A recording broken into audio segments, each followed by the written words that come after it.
This is the BiggerPockets Podcast, show 254. You're listening to BiggerPockets Radio, simplifying real estate for investors large and small. If you're here looking to learn about real estate investing without all the hype, you're in the right place. Stay tuned and be sure to join the millions of others who have benefited from BiggerPockets.com, your home for real estate investing online. What's going on, everybody? This is Josh Dorkin, host of the BiggerPockets Podcast, here with my co-host, Mr. Brandon Turner. What's up, man? Hey, man, that was a good show. We just got done recording it, so everybody else is about to listen to it. We did. But unbelievable. Oh, yeah, epic. Definitely, you know, and it's not just because our guest is super awesome and amazing. It is the content of today's show was mind-blowing. Definitely one of my favorite shows that we've ever done. Yeah, so fantastic. Really, really quite good, man. How have you been? Everything good? Things are good. Yeah, you know, we've been talking about all year long now. I've been telling everybody I want to buy a mobile home park because I thought that would be fun to try. I also have this big 1031 exchange going on where I had 45 days to find a property. Yeah. Hey, so anyway, back Two to birds. Show. Hold on. Nope. I got to brag about this. 2 birds, 1 stone. Last week. Yeah, last week. Didn't you get it done like just in the nick of time? 4 hours before the deadline ended, my 45 days. I got it done 4 hours before. Signed a contract on a 49-unit mobile home park and a 24-unit apartment complex. Good job. So yeah, that's my big thing. I'm pretty patting myself on the back right now. I'm happy for you. Now I got to actually close on them. You know, so now the fun part begins, and then manage them from afar. But whatever. Anyway, what about you? What you been up to? Oh man, chilling. You're in LA. I got to take my daughter to Disney on her birthday, which was unbelievable. I love it there. Big fan of Disney. Me too. And I was at a conference, this summit conference, just this ideas festival, this thought conference. And actually today's guest was there as well on stage. Yeah, man, my mind was blown from this conference. Just got to hear from some of the best and brightest in all aspects of society and business, entrepreneurship, parenting, psychology, astronomy. It was nuts. My head is still reeling and further reeling as a result of our interview. So I really want to get into this. So let's kind of speed it up and get to today's quick tip. All right. So today's quick tip is, something that a lot of people know. We have books that are on BiggerPockets that you can buy. They're also on Amazon, but specifically I want to talk about the BiggerPockets books that you buy on the site today. And here's why. There's 8 of them, like the book on rental property investing, Set for Life, Finding and Funding Deals, Real estate taxes. Yeah, so many good books out there. Flipping. Yep, flipping, estimating, all that good stuff. So if you guys go to BiggerPockets.com/store, you can see all the books. And the reason I bring it up today is because if you're listening to the show the day it comes out, or the day after that it comes out, we're actually having a Black Friday through Cyber Monday sale, 25% off all your books if you buy them on BiggerPockets. So check it out, BiggerPockets.com/store. And the fact that it's Black Friday actually means that today, when this show comes out, at least, we're recording this a few weeks early, but today's Thanksgiving. So happy Thanksgiving, Josh. Hey, happy Thanksgiving, Brand. I am thankful for the show. I'm thankful for you, man. For me? Despite you. Well, I'm thankful for the show, and I'm super thankful that you are thankful for me. I'm really thankful you're thankful for me. It's really good.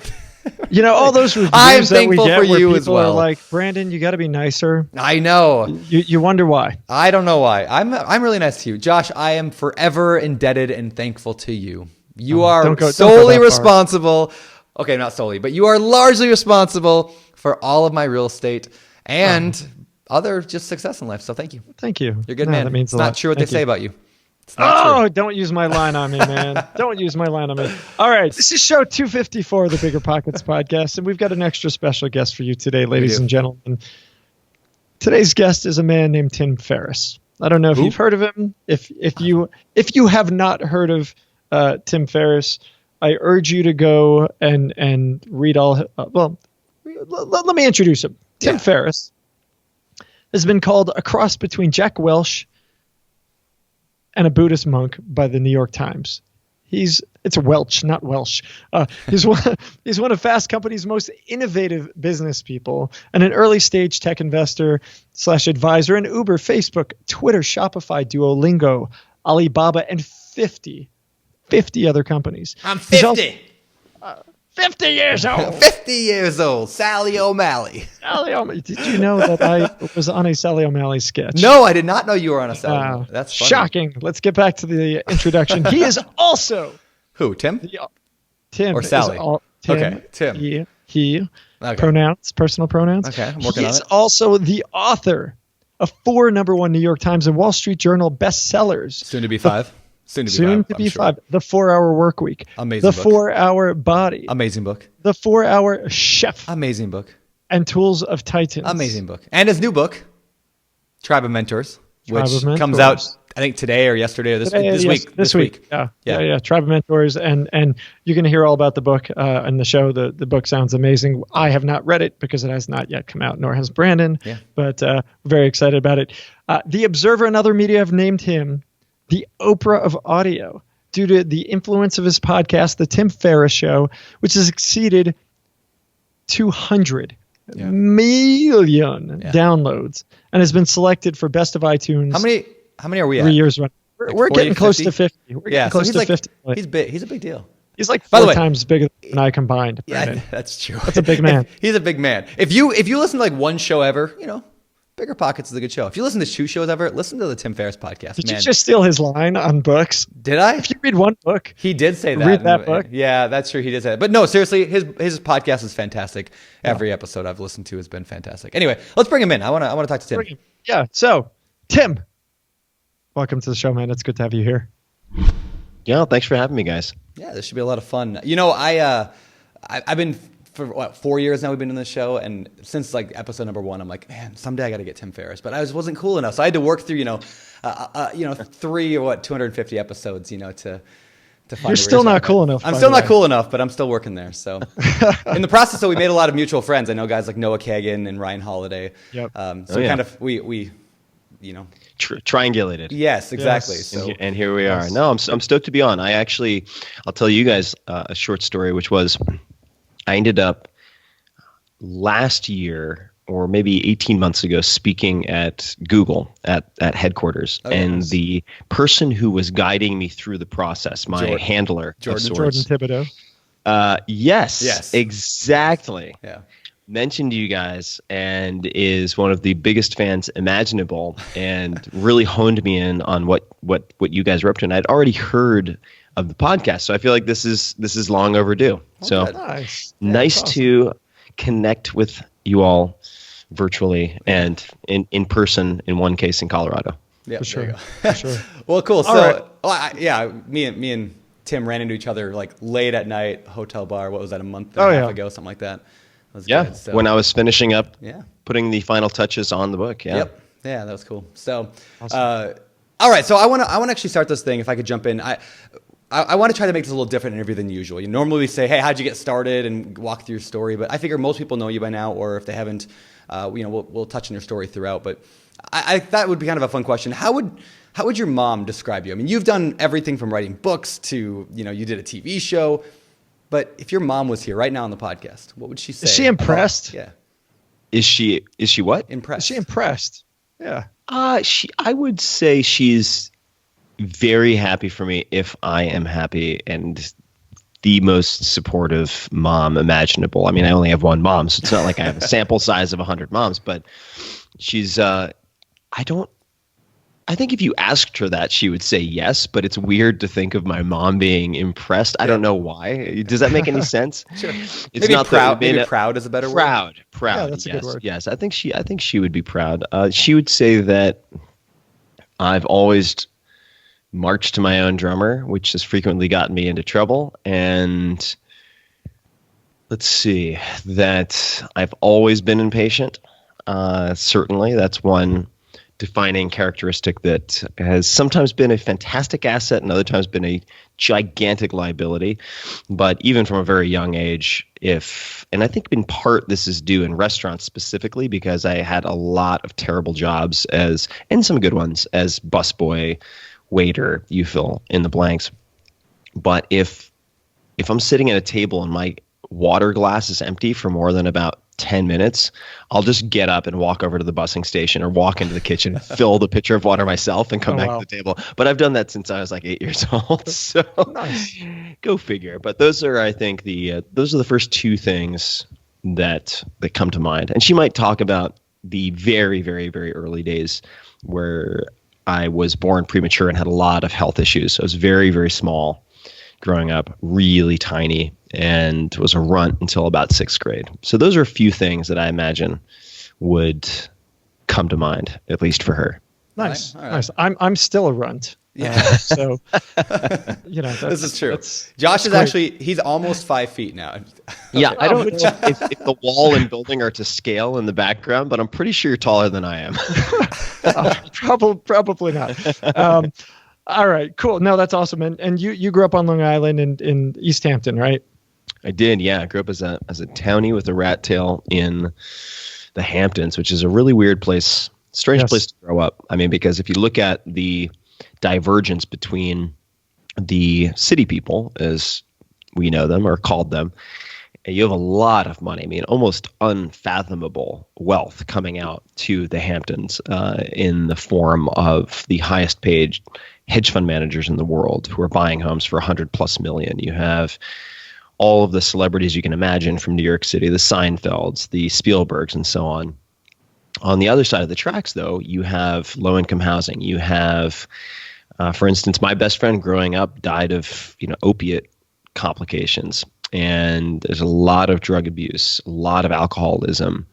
So it's a very sharp contrast. And growing up there, you develop a pretty insular mindset as a townie anyway. I mean, surprisingly few number of people actually leave. And when I go back now, it's even stranger in some sense because I probably have more in common in my day-to-day and week-to-week.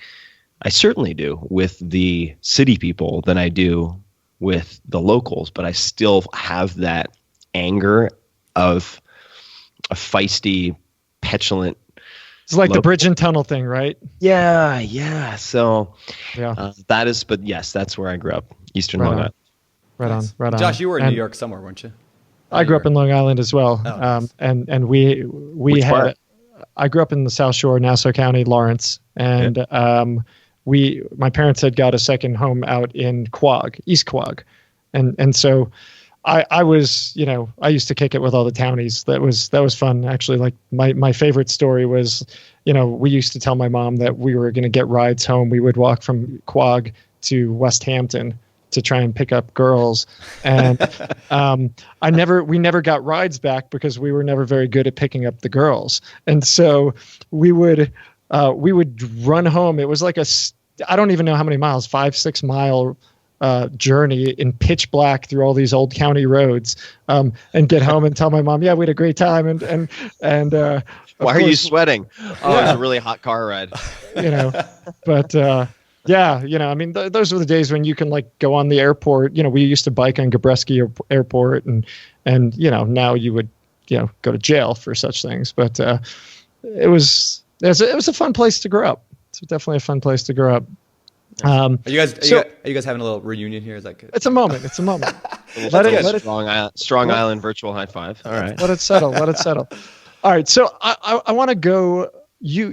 But before the show, you said you just kind of, you had just gotten back from a conference. You had spoken at a conference I happened to be at, which was fantastic. The Summit Conference, lots of crazy ideas and thoughts shared. And you got to interview Brian Grazer, which was, for me, this super exciting conversation where you guys were diving in on the conversations that Brian has with all these folks. But before our interview with you, you had talked about, you wanted to get out of there because you had just come back from something. And I believe that was your silence retreat. Is that correct? Yeah. Well, it was a combination of things. I had finished a 10-day silent meditation retreat, which is exactly what it sounds like, but you're disallowed from reading and music and other things as well.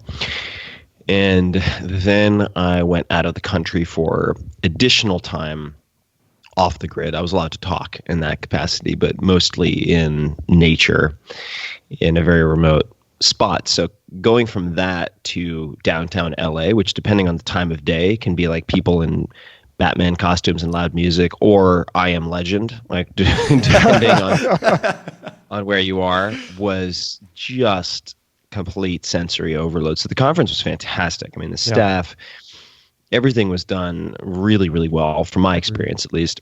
And right after my session, then Jeff Bezos and Mark Bezos get up and have a long, wide-ranging conversation about everything imaginable, including space colonization. So I had fun while I was there, but as soon as I could extract myself, not from the event, but from LA, I availed myself of that opportunity. It's a good idea. That's why I moved to Denver. So why would somebody do a silence retreat, and what did you take away from it? I know you're into a lot of spirituality. Not spirituality is the wrong word, but what's the word, Brent, that I'm looking for here? Exploring the fringes. Yeah, there you go. So why do that?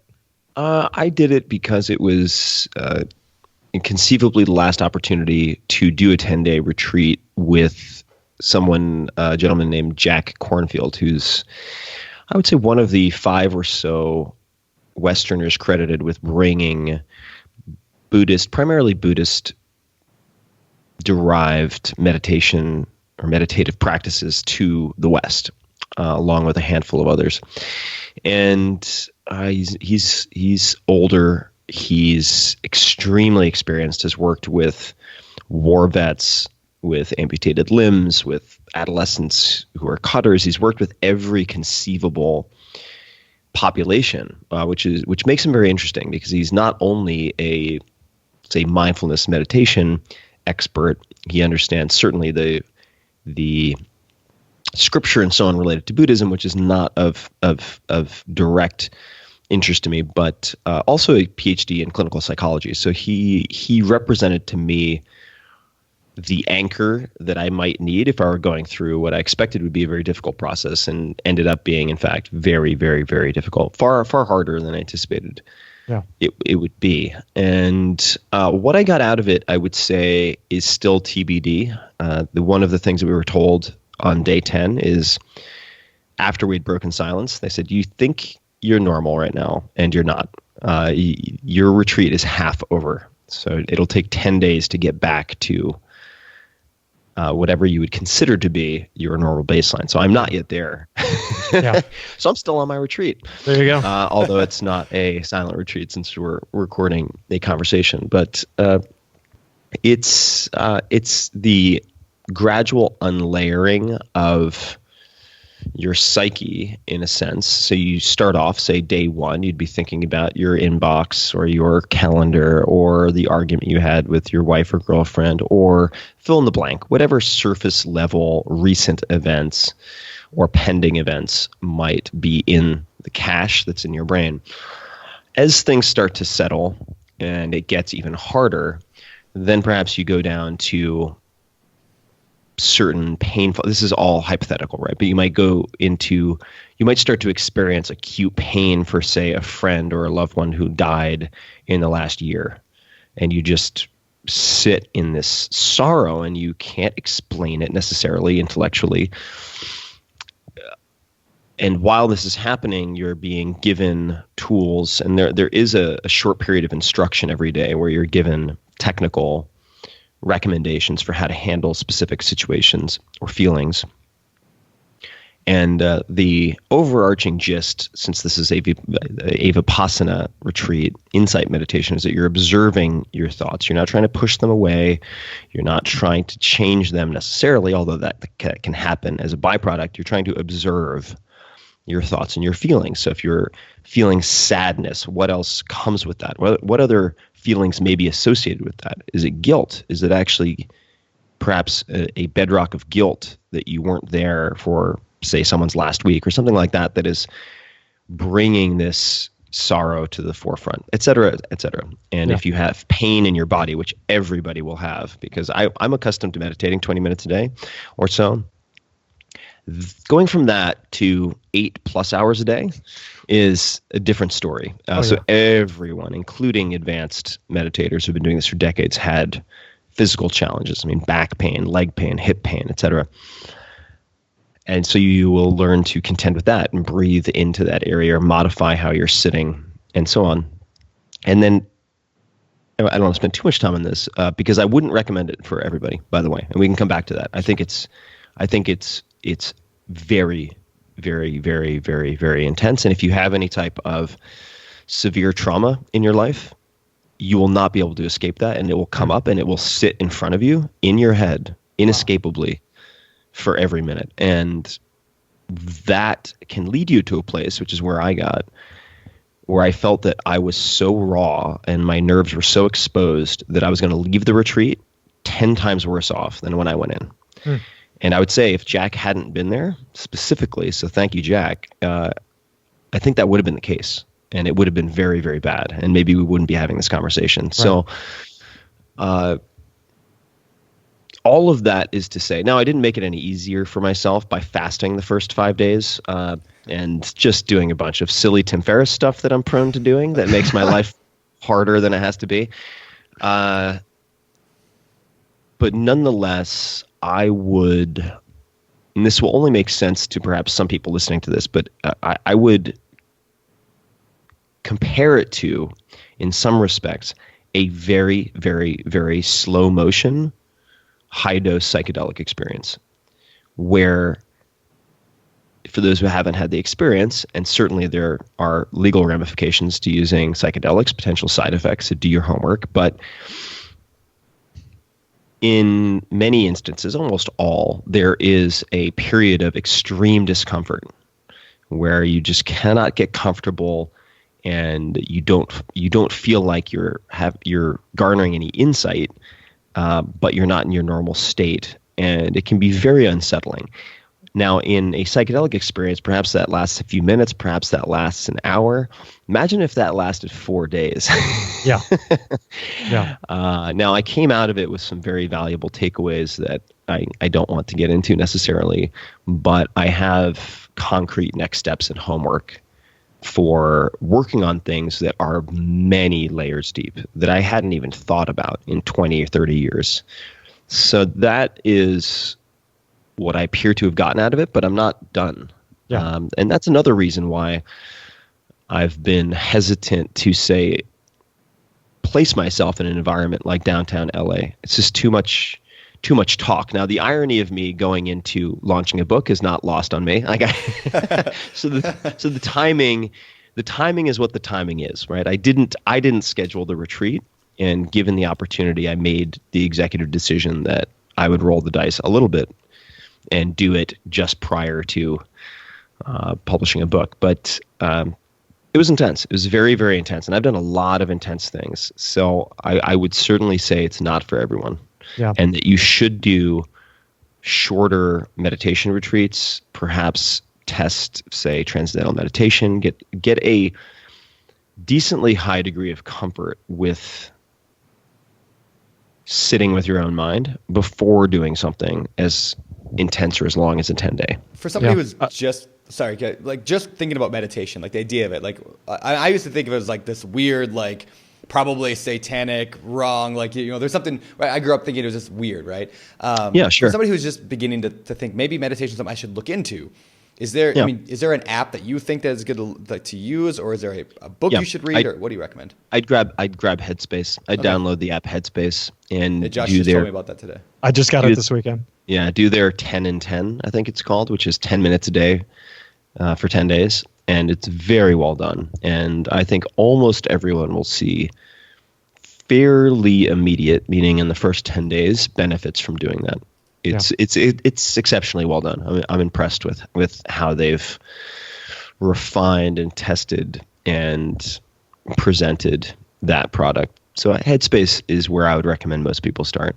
It's great. Yeah, the user experience is fantastic. I've got a friend who had done some silence retreats for, I think he had done 5 and 7 day retreats. He's done a few of them, and the big thing he always would tell me is that, you get lost in these crazy ideas, these crazy thoughts, kind of like what you had talked about, and you start to question your own sanity even a lot of those moments. Oh yeah, for sure. Yeah, and you meet with, at least in this particular location, we met with teachers every other day for 10 to 15 minutes just to ensure you're not going through a complete psychotic break.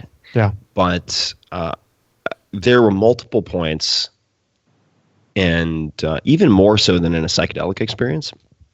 And because in a psychedelic experience, I have enough mileage and experience in that realm that there's a part of me, for the most part, that is aware of what I have, the trigger I've pulled, if that makes sense. There is some semblance of awareness that I'm journeying into the other.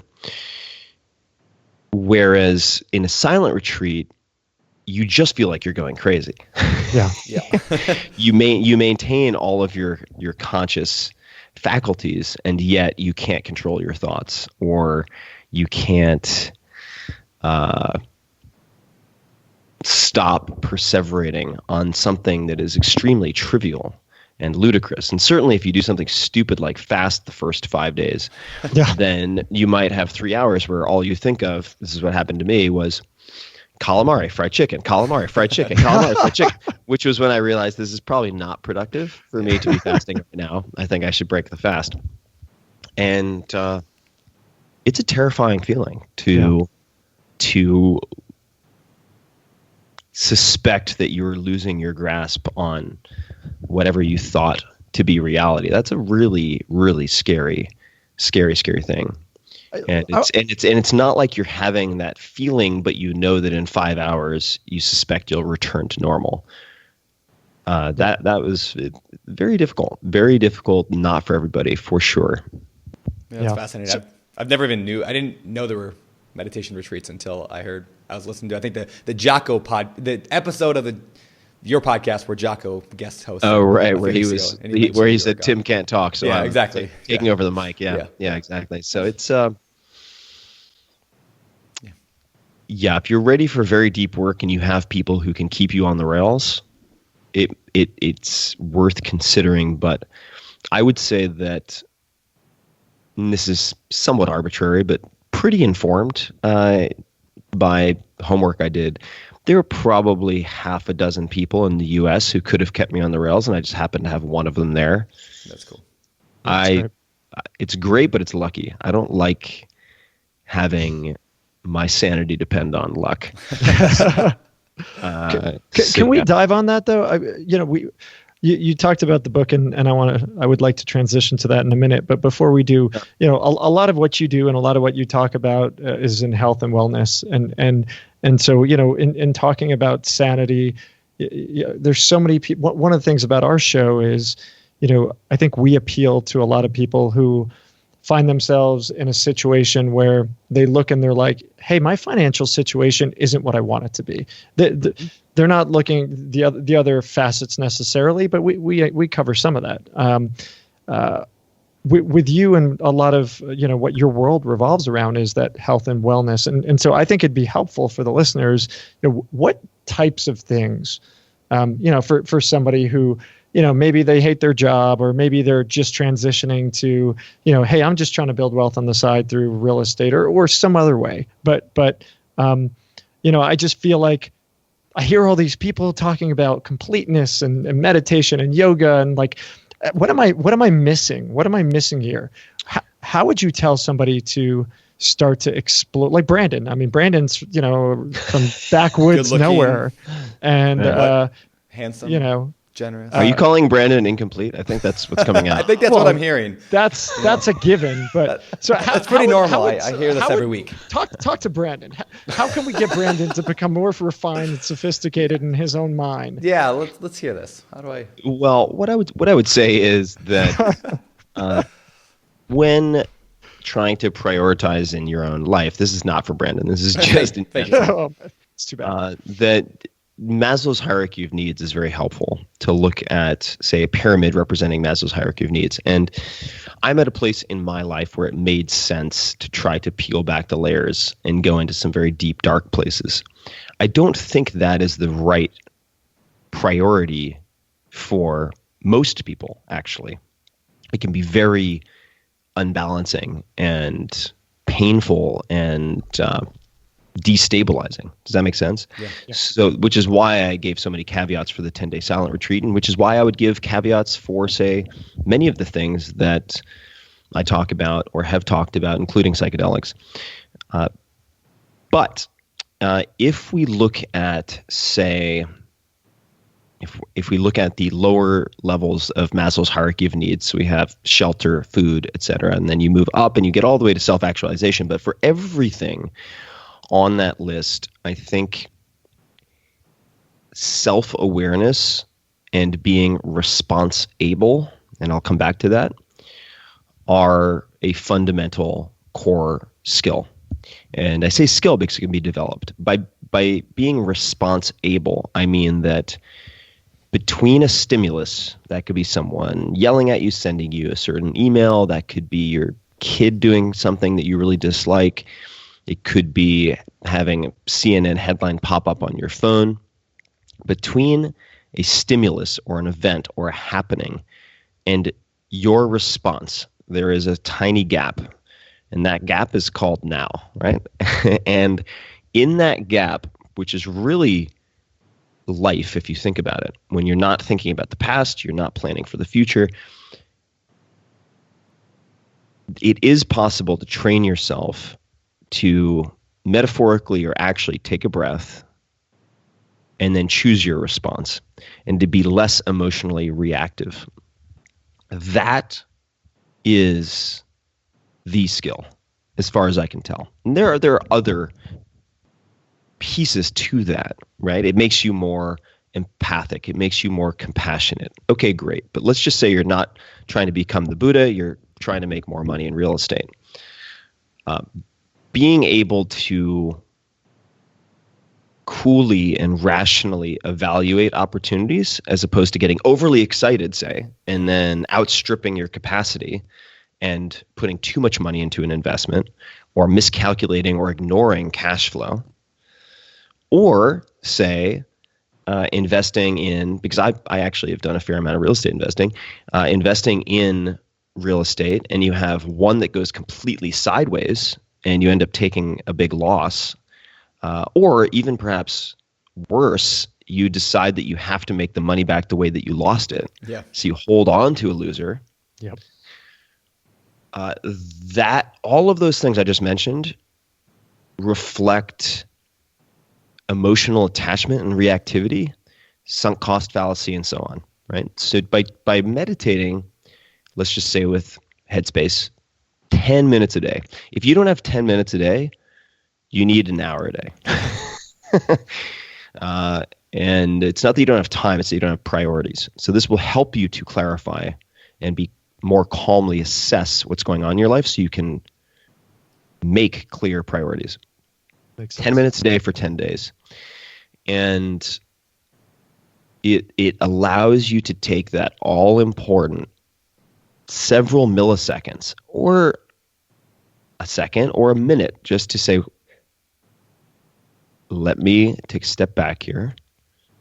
What am I trying to accomplish, right?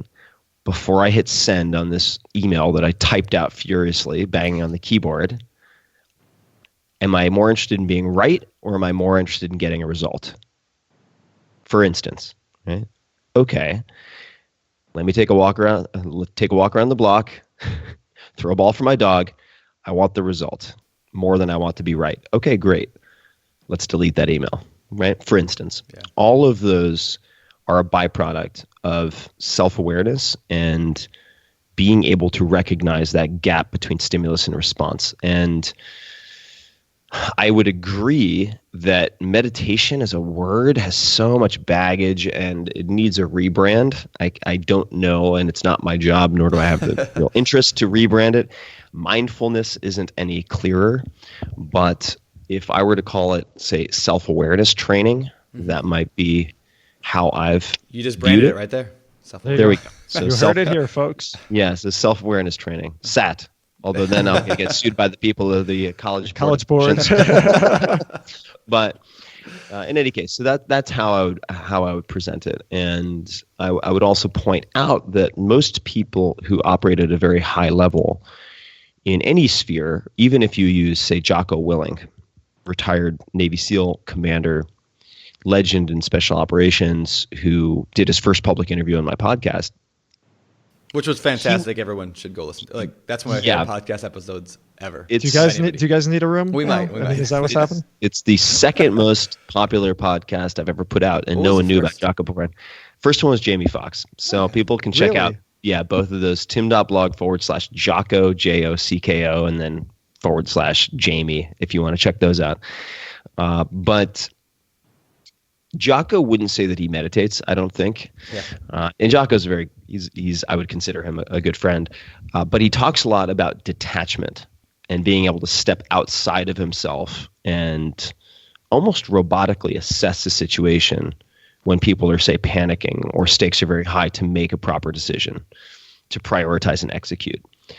That end result is the same, ultimately. Right? Very, very similar. So there are different ways to get to the same thing, but I'm not going to say, join the SEALs, become a SEAL commander, go to Ramadi, and then you can potentially learn the skill of detachment. Wake up at 4:30 every day and take a picture. Yeah, I'm more likely to go to bed at 4:30. Yeah. But Jocko and I nonetheless have a fair amount of shared DNA, and so the tool that I think is that I have more familiarity with, that I would recommend to people, and there are several actually. Exercise would be another, but that may be outside the purview of this conversation. But regimented, highly structured exercise would be another very effective way to do this. In some respects, would be 10 minutes a day for 10 days. That's great. Yeah, that's awesome. All right, so I want to translate. You mentioned book. We talked about it a couple of times, kind of hit around it. I want to know about it because I've read every book you've written, I believe. I want to work backwards. So the new one, and then we'll move into the other ones.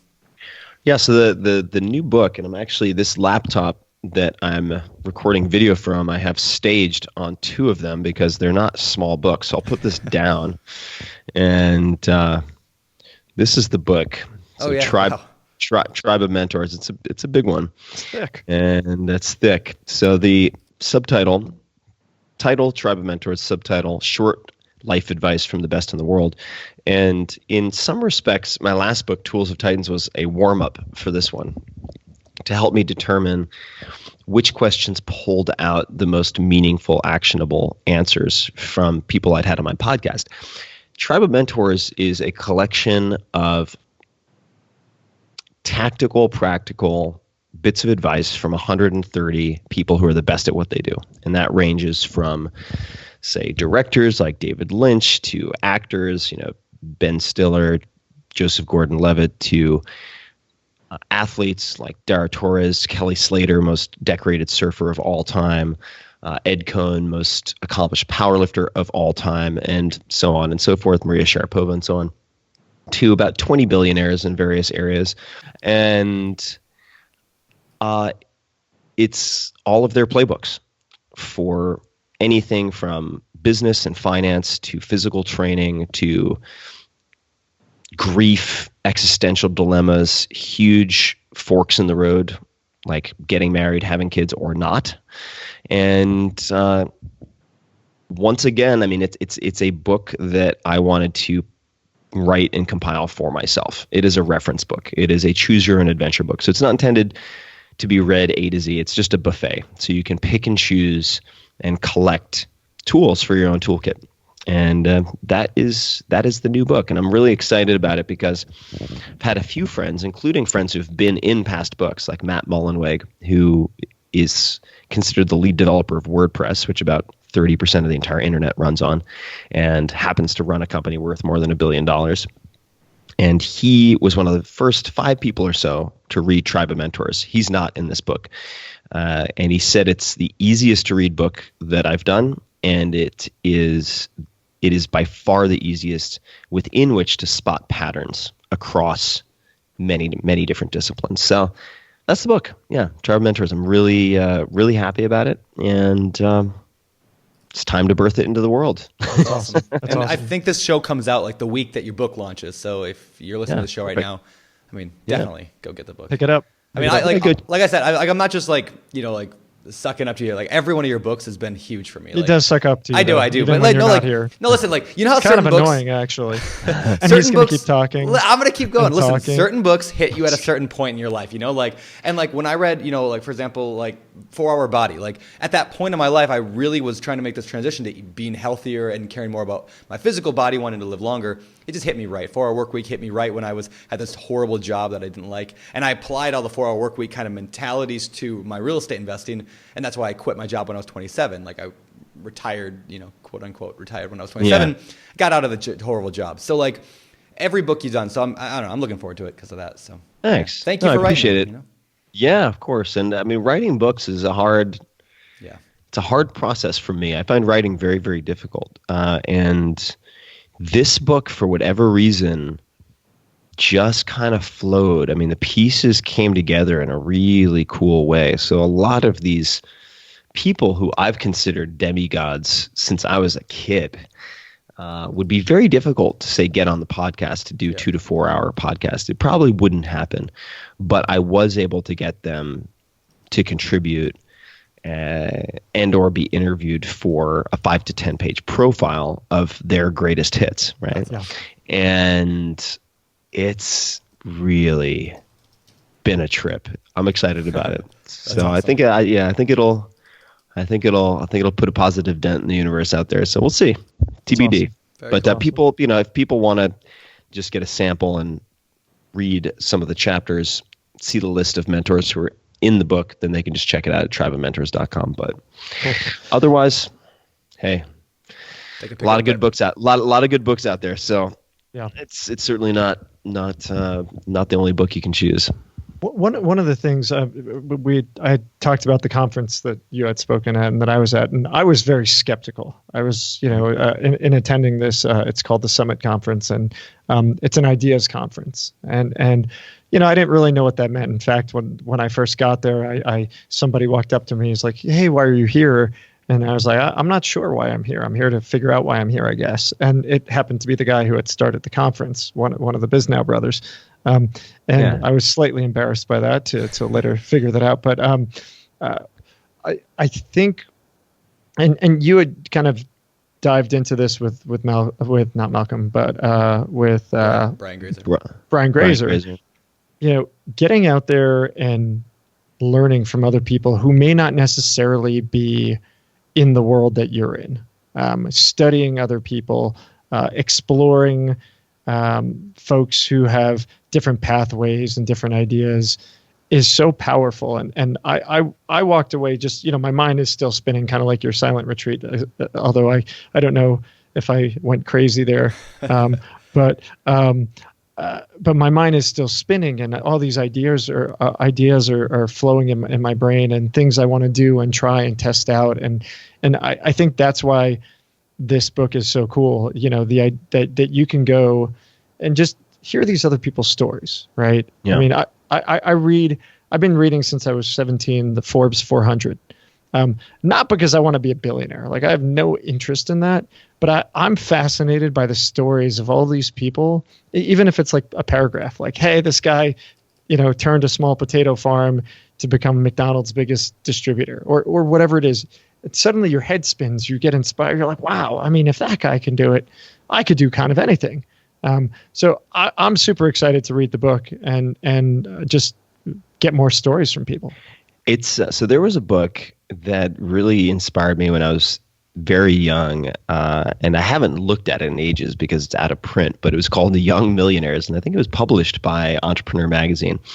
And it was comprised of 2 or 3 page profiles of young millionaires in every possible imaginable or unimaginable business. I mean, there are people in waste management. There are people making cowboy boots. There are people making, say, cosmetics. And it was so eclectic that it opened my mind to just how closed my mind had been in considering business, right? And what that could be. And in putting together Tribe of Mentors, I very deliberately had that in the back of my head as a model of sorts. And say 95% of the people in the book have not been on the podcast. They're brand new in terms of the cast of characters. Not only that, but yes, there are people in the book that many folks will recognize, right? The Terry Crews and the co-founders of Facebook, Twitter, and Salesforce, and Pinterest, and everything you can imagine. Craigslist, list goes way, way longer in terms of founders and so on. But there are also the names that nobody will recognize, and I get equally excited, if not more excited, by those, because you will read, say, a profile of someone like Graham Duncan, who's in the world of finance. People are like, Graham Duncan, what? I don't, like, who is this? And they read the bio and they're like, I still have no idea who this guy is. And then they read the profile and they get to the end and they go, holy shit. Wow. Yeah.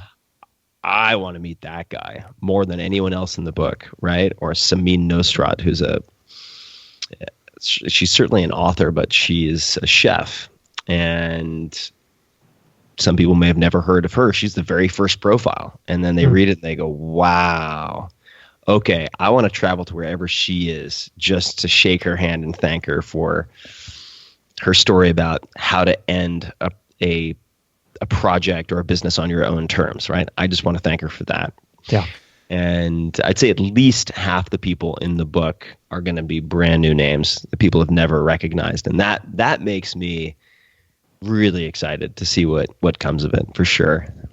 And we do that on our podcast. I mean, we'll have you and we'll have somebody who just flipped 3 houses on the next show. And I think for a listener, that story is equally as powerful if that speaks to them and they can relate to that person, which is why storytelling is so important. But Brandon, I know you had a question there. Yeah, well, I want to know, you mentioned earlier about, I think it was that friend of yours said that this book was easy to spot patterns in it. I'm wondering if we can talk on that about how, you've interviewed hundreds of high achievers on your show. You obviously have a lot of friends and you're very well networked with high achievers, and you might even be one yourself, who knows. But what kind of patterns do you see? Personally, what do you see in these people that consistently outperform the rest of the world?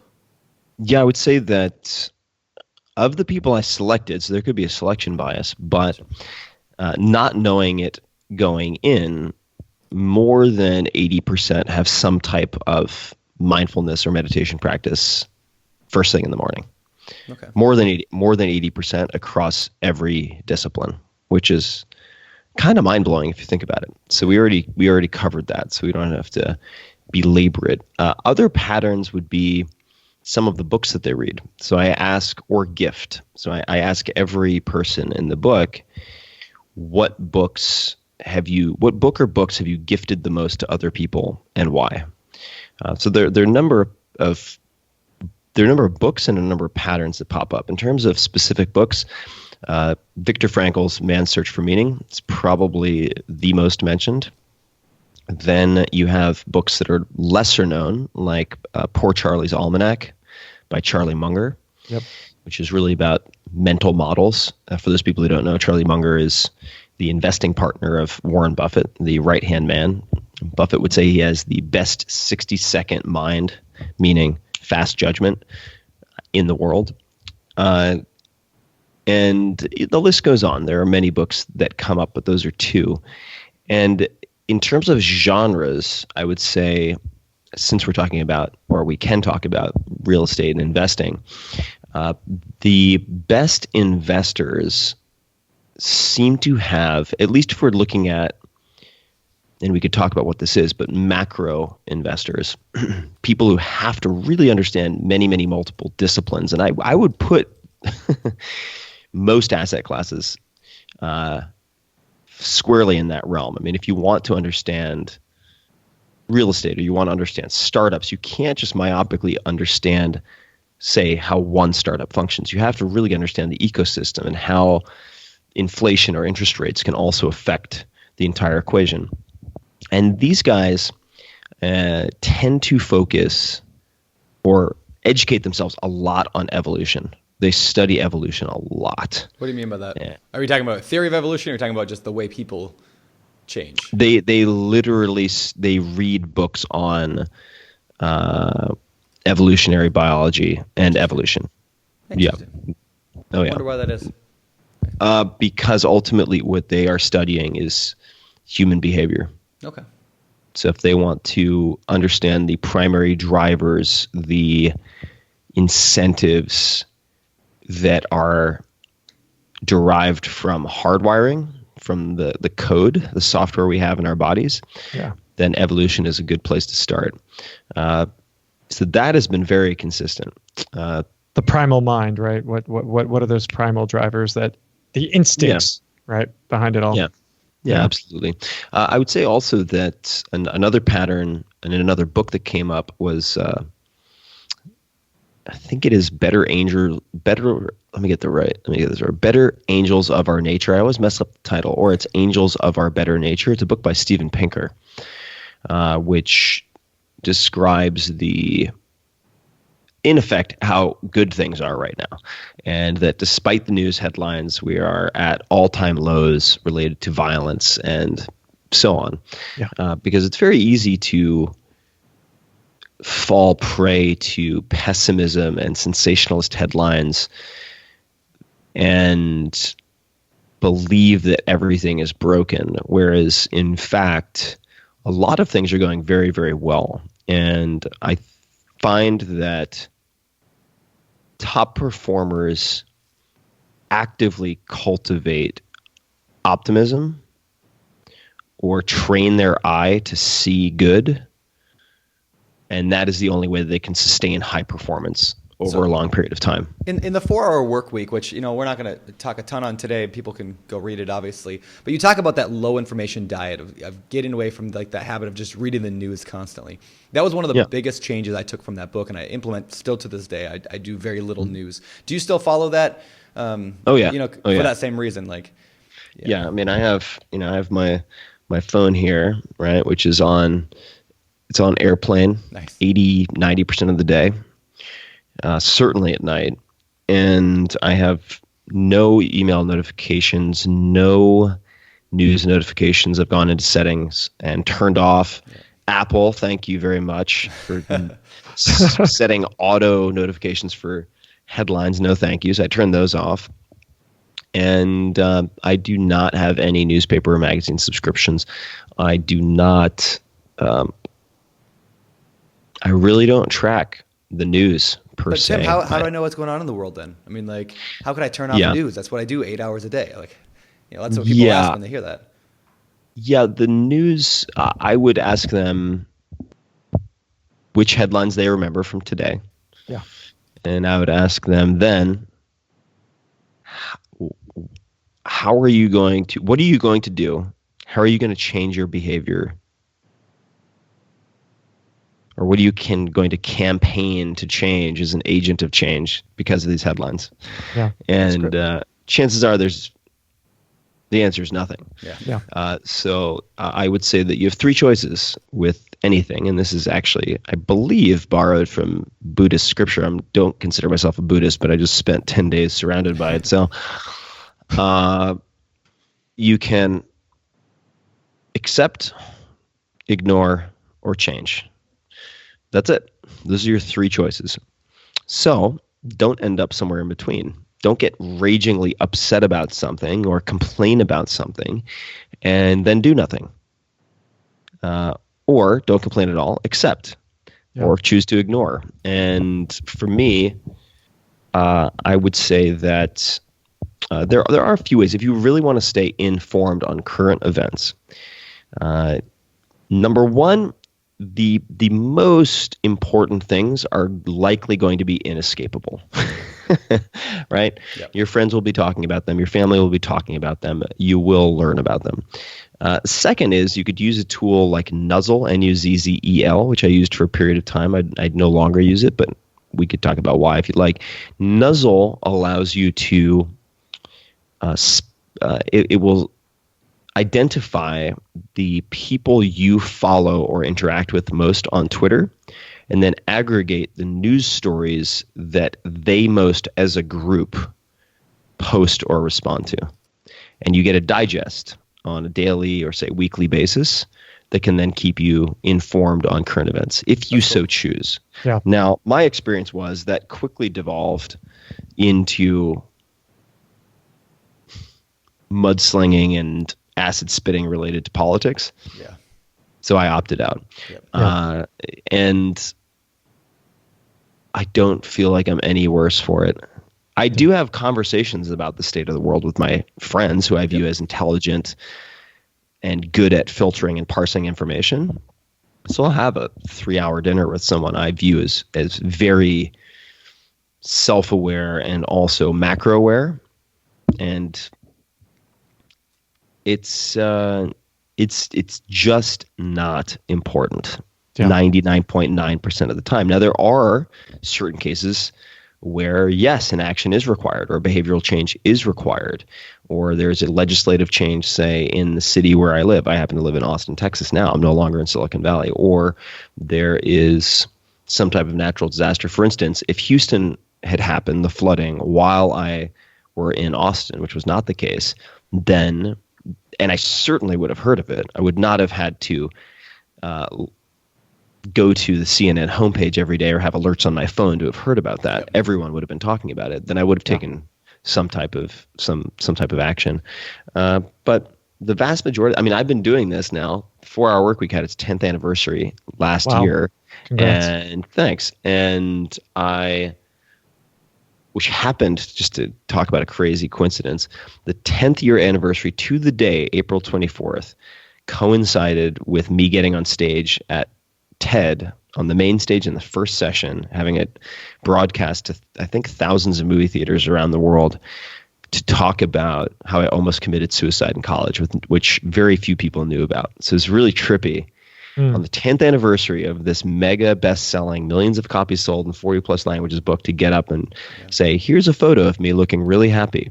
That was taken 2 weeks before I ended up, in the back of my minivan deciding to kill myself.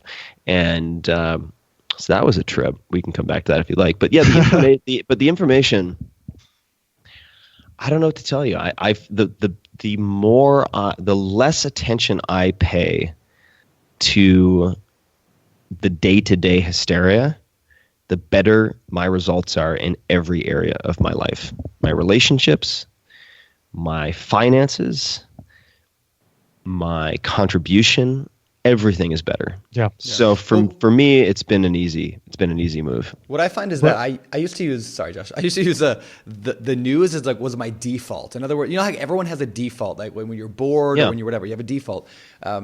Mine was Apple News. I pull it up and I just scroll through. And then that moved to Facebook after I got rid of the news. And then I installed the Facebook, like the news feed blocker. I had that. I still have it on my desktop. It's great. But then it turned to Instagram. And now today it's a little more Instagram. So it's like I want to always recognize what are my defaults and then trying to pull back from that. Not that defaults are bad, but if I'm not listening to not watching my little girl take her first steps because I'm on my phone, there's a problem. For sure. And that's the biggest issue, right? I mean, like so many people that we speak to through the show, and your audience too. These are people who have a realization and a recognition that they want to change something, right? They want to change something upon them. And I think the biggest thing that most people, and the easiest thing that they can do is start changing their time and their use of time, and their you had talked about the news, and I did that through 4-Hour Workweek as well. I still consume way too much news, but like I have no alerts. I shut all the alerts. I have no email alerts on my phone. When I'm with my kids and my family, 98% of the time my phone is away. We're out to dinner, my phone's away. I was shocked to hear Jeff Bezos, arguably one of the 3 or 4 most powerful people on the planet, when he's out adventuring or even doing his thing, he doesn't respond to his phone. If somebody needs to get to him, they'll get to him, right? Yeah. So why is it that we normal non-superhumans are just like so reactive, so responsive, always have to check? It's FOMO has just invented our life, it's come in and taken over everything that we do. And I would challenge people to stop and look at where your time is being spent. Download Moment on your phone. Yeah, I was going to say Moment is an amazing app. Do you know that, Tim? Like I do, figure it out. See where you're spending your time and and chart it, log it. Like, hey, what do you do for the next week? Where is all your time being spent at work? Where's your time being spent at home? You'll find that you're probably wasting, 2 hours across a week or two doing nothing productive at all. And I would also build on that and just say that the step number one to being less reactive is recognizing when you're being reactive. And I'd like to tie it back to, say, the 10 and 10 with Headspace. It helps you when you're like, when you reach for your phone, in that instant, when your fingers are an inch away from your phone, to say, oh, wait, I don't need to do that right now. And then you can pattern interrupt. And Brandon, you were mentioning defaults. There are a few ways that you can pattern interrupt that are quite clever, actually, and based in some good science. That come from two people who are in Tribe of Mentors, actually, two women who are very, very, very smart. You have Arianna Huffington, all right? So serial entrepreneur, very, very brilliant woman. I've spent time with her. She will, on a regular basis, if it's not in your calendar, it's not real, by the way, folks. So she will, you can schedule, say, like every 2 weeks, and just make it recurring, scramble apps on phone. Scramble apps on phone just means, say, in an iPhone layout or any other phone at this point that's touchscreen, to move the apps around so they're no longer in predictable places.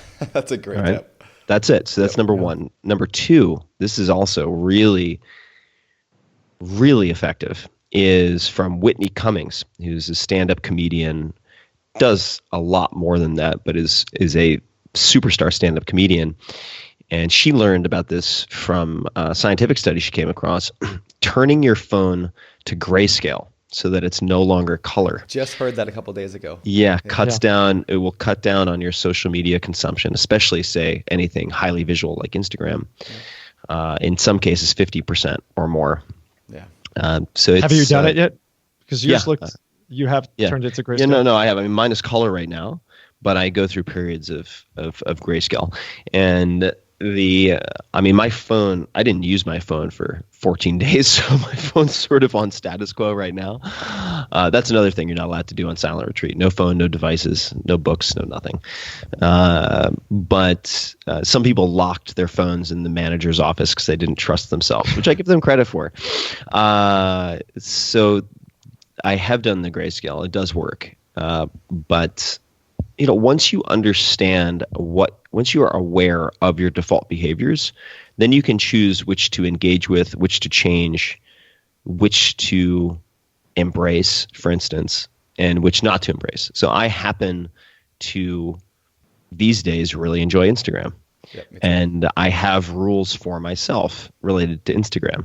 So in the down moments, if I have 5 minutes, I'm allowed to check Instagram. When I'm not allowed to check Instagram, and this is why my phone goes onto airplane mode before I walk upstairs, because bedrooms are upstairs, is when I sit in bed and I'm like, oh yeah, I'm just going to take a look, see what my friends are up to. And then like an hour and a half later, it's like, oh my God, not only have I been giving myself almost guaranteed insomnia by staring at a screen, but I just lost an hour of sleep because I'm looking at like some one-legged kid in Libya who just scored a soccer goal on Super Athletes or whatever it is. And then I'm like, oh, that's great. And then I flip and I'm like, oh, that chick's really hot. Okay, yeah. Oh, wait, but her friend looks hot too. I should click on that. And then it's like, oh my God. All right. So like, how am I going to explain to my first meeting tomorrow that the reason I'm so tired is because I was looking at like suicide girls and soccer videos on Instagram? That's not a good,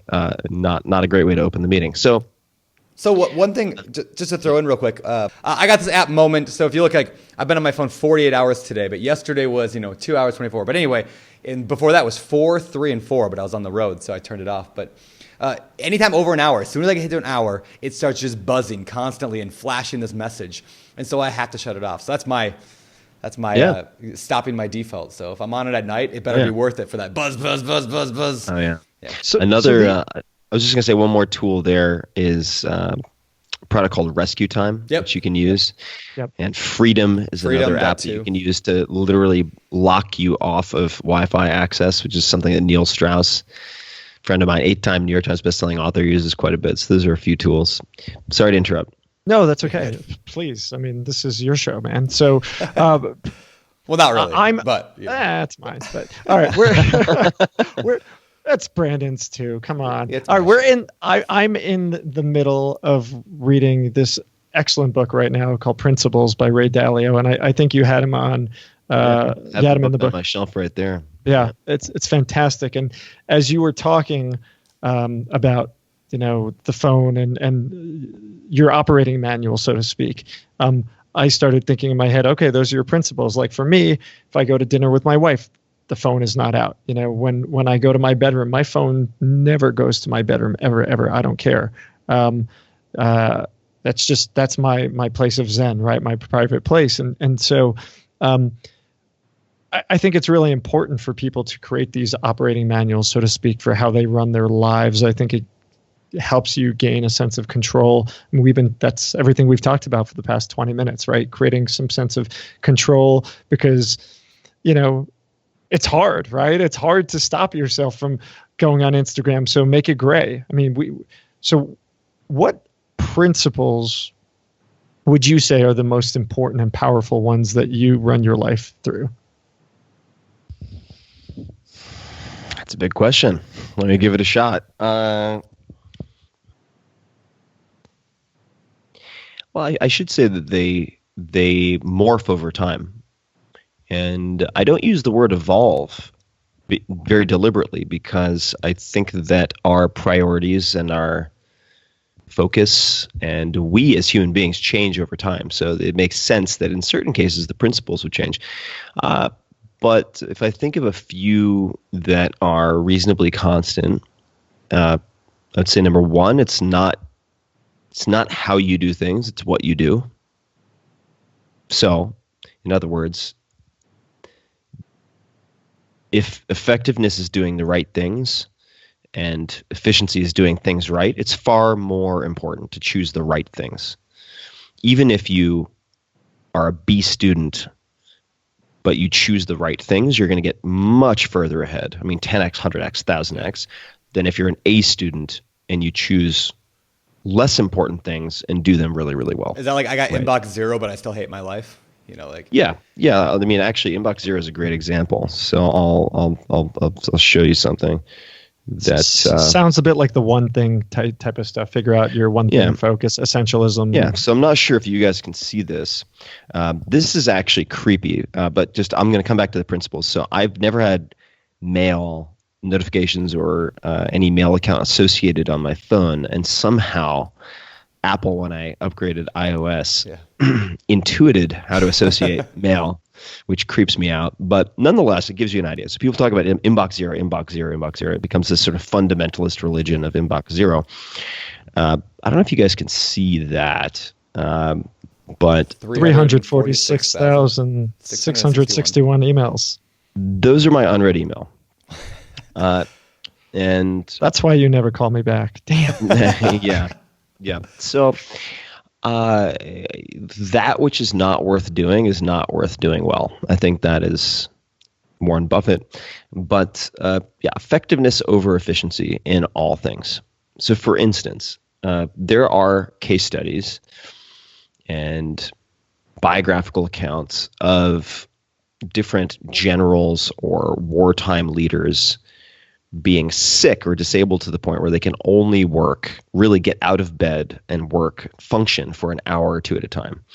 And yet some of these people were the most revered, highly respected, effective people across the board in, say, a given conflict, even compared to the people who were putting in 20 hours a day. And given that precedent, so for instance, I came back from this whole retreat and the event and this, that, and the other thing, didn't get very good sleep for a few days.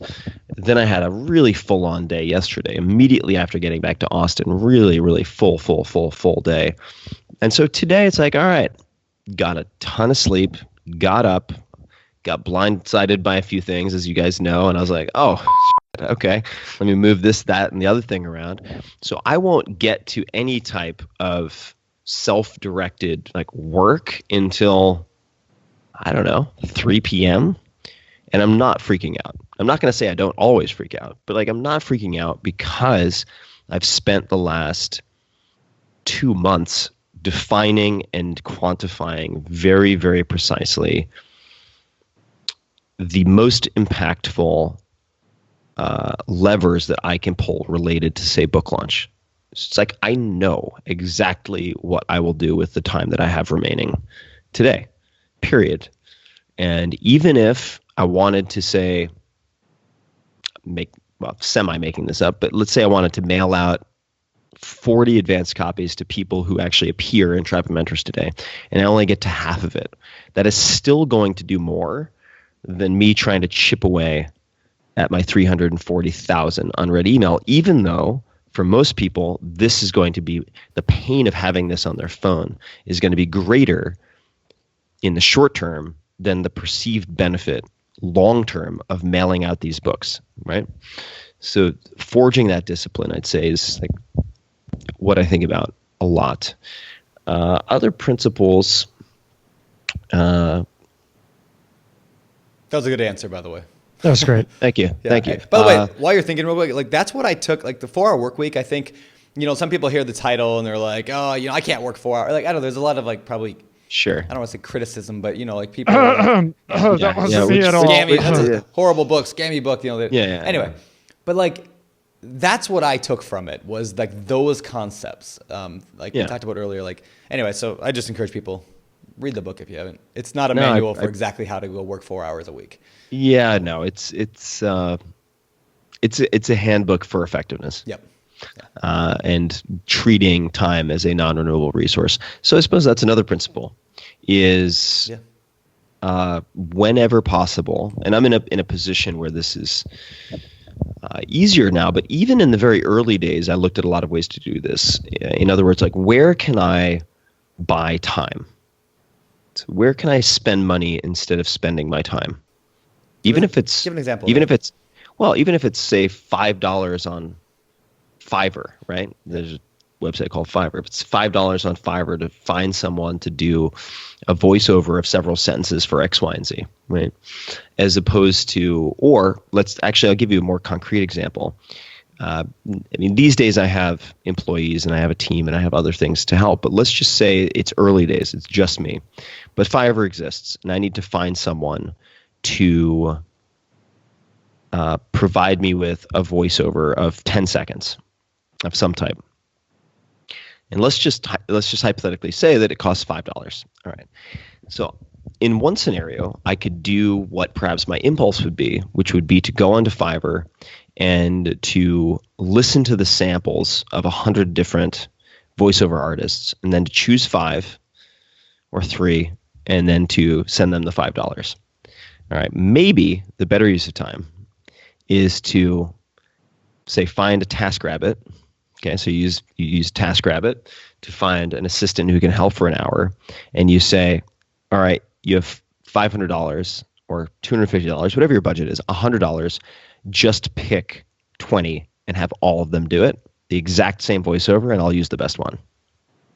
Right? That would be an example of using money to buy time. And you don't do that in necessarily all places, but the things I enjoy, I will invest time because I view that as a worthwhile investment. But viewing time, at least as far as we know now, as a non-renewable resource, compared with, say, money, which is certainly renewable in many respects, I think is a fundamental lens through which I also view a lot of what I do. Well, if I could tie that great a little answer, bit by the way. Yeah, I want to tie that into real estate a little bit. A lot of our listeners here are obviously interested in buying rental properties or flipping houses or whatever. So here's how I kind of look at that. A lot of people will write letters. We call them direct mail marketing letters or whatever, Sure. yellow letters or whatever.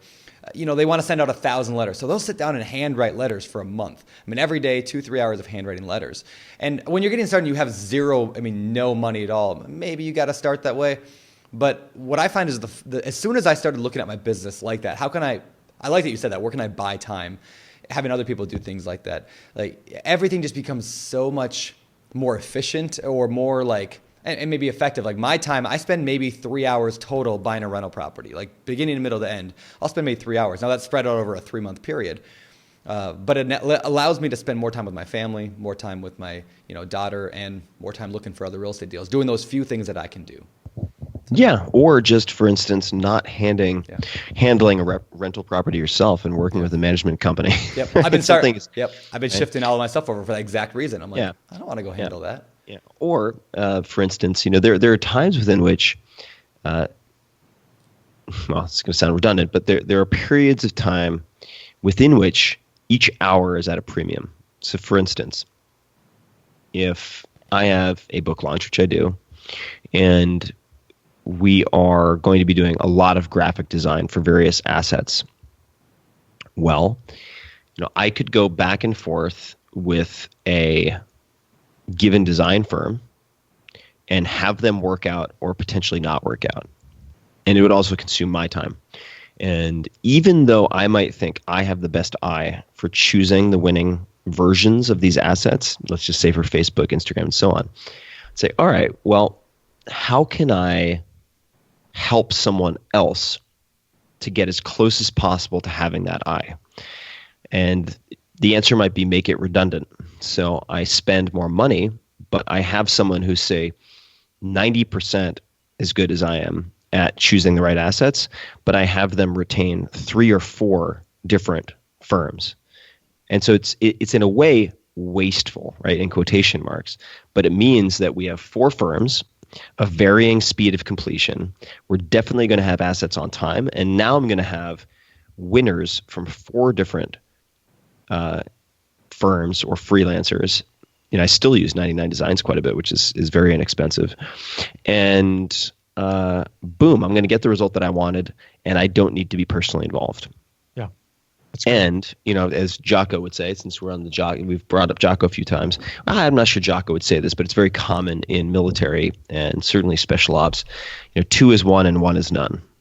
So if you only have 1 of something and it breaks, well, you have a single point of failure. That's really bad. So with contractors and so on, in a very time-constrained scenario, I'm always looking at redundancy. Always, always, always. It's like, all right, I have to get something done really quickly. I'm going, and let's say I need legal review. I'm sending it to 2 lawyers. And yes, it might be a waste of money, but it also could totally save my ass if, say, someone ends up getting, who knows, an emergency appendectomy in the middle of the week, and I only sent it to 1 lawyer. Now things are really sideways, and it's even more expensive, even more painful. We are at a moment where, we're year 10 of a typically 7-year cycle in real estate. Right. And markets like mine, Denver, LA, where Brandon lives, I don't know if I would call that a market, but Austin's been hot. Yeah. Right. Where are you looking, if you are currently looking? What kind of markets are you looking at in order to find deals, in order to also protect yourself against the eventual down cycle that is sure to come soon? All right. So my answers to these questions may be highly, highly dissatisfying, but I'll give it a shot nonetheless. There are certain asset classes where I feel like I have an informational advantage, right? So I remember one very, very high level investor, someone who's made hundreds of millions, billions of dollars, told me once, there are really 3 types of advantages you can have in any type of investing. You can have an informational advantage where you have better information. You can have an analytical advantage where you have tools or frameworks or approaches that allow you to reach different conclusions or insights compared to other people using the same information. Or you can have a behavioral advantage, like Warren Buffett being Spock, right? He does not emotionally respond like a normal person, right? Even in personal relationships, like the guy is very uniquely hardwired, which allows him not to succumb to Mr. Market, right? To sell when things are falling or to irrationally buy when things are going up. Okay, with all that context, there are certain sandboxes in which I play where I have cultivated over a long period of time an informational advantage. That would include startups, so specifically early stage technology startups. That would also include certain things like cryptocurrency. I just have better information than most people. Not all, but most. All right. This allows me to compete and invest reasonably heavily in those areas. But those are highly, highly, highly, highly volatile asset classes, and compounding the problem, early stage startups are illiquid typically for a very long period of time. I mean, best case scenario, you have a home run, it's probably going to be illiquid for 7 to 10 years. Yep. That can create some significant cash flow constraints, or problems, I should say. Constraints makes it sound very pretty. Okay. Then I have capital that I've been able to make liquid or earn via other businesses that I own, like the podcast or books or any number of other things that I might do. And I have a decision as to where I should allocate those funds. The vast majority of funds that I have coming in you guys will not like this, sit in cash. Cash. The vast majority, maybe you would like it, but the vast majority sits in cash. And there are people who feel as strongly that that is stupid as there are a handful of people who think very strongly that that is smart. There are people like Seth Klarman, legendary investor, who almost always, but right now also has a very, very large cash reserve for several reasons. He doesn't want to be forced to liquidate positions for cash flow to take advantage of opportunities. So I have had the ability recently to capitalize on undervalued assets where I have informational advantage because I have a cash reserve. This is getting to real estate. And then the next tranche of my investment goes back into building my machine. And the machine is podcast, email list, anything that allows me to invite people into my world so that I can communicate with them directly or semi-directly. Because that is a force multiplier for almost everything that I do, including bolstering the informational advantage that I have for investing, right? So it's sort of self-reinforcing. Okay. Next, I invest in a handful of asset classes that I think are hopefully either inversely correlated or uncorrelated to places where I am heavily invested, like tech startups. Yep. And my assumptions could be wrong. They could be right, which is why I depend there on a behavioral advantage. And I'll explain. So for artwork, for real estate, and that would include structures and land, I'm only buying things that I would be happy to hold for decades. Yep. Mm-hmm. And that means, in my case, I also get personal utility out of them. So I'm buying purely residential. I'm not buying commercial. And real estate, artwork, there aren't many other categories where that would apply. But shorts, I suppose the short answer would be that it's a place to park money where I anticipate I won't lose in excess of X percentage. That's a dangerous assumption, but nonetheless, it's an assumption. And if I have, for instance, I got my face ripped off in real estate in 2008 in San Jose, California. I bought at a peak and got my face ripped off. But if I had had the cash flow and the discipline and the 30,000 foot view to hold onto it, I would have made millions of dollars on that property. Yeah. Had I held it until, say, a few years ago. Sure. Right? Millions. I would have made millions of dollars on that property. But I lost $200,000 and then rented it out, hired a management company, found it to be a headache, and ultimately it felt like too much psychic drag for me, so I sold it at a loss. I don't actually regret having done that, though, because I made the jump or the philosophical transition to realizing that I could make that $150,000 back more quickly another way, as opposed to investing my cognitive cycles into thinking about this piece of real estate in California.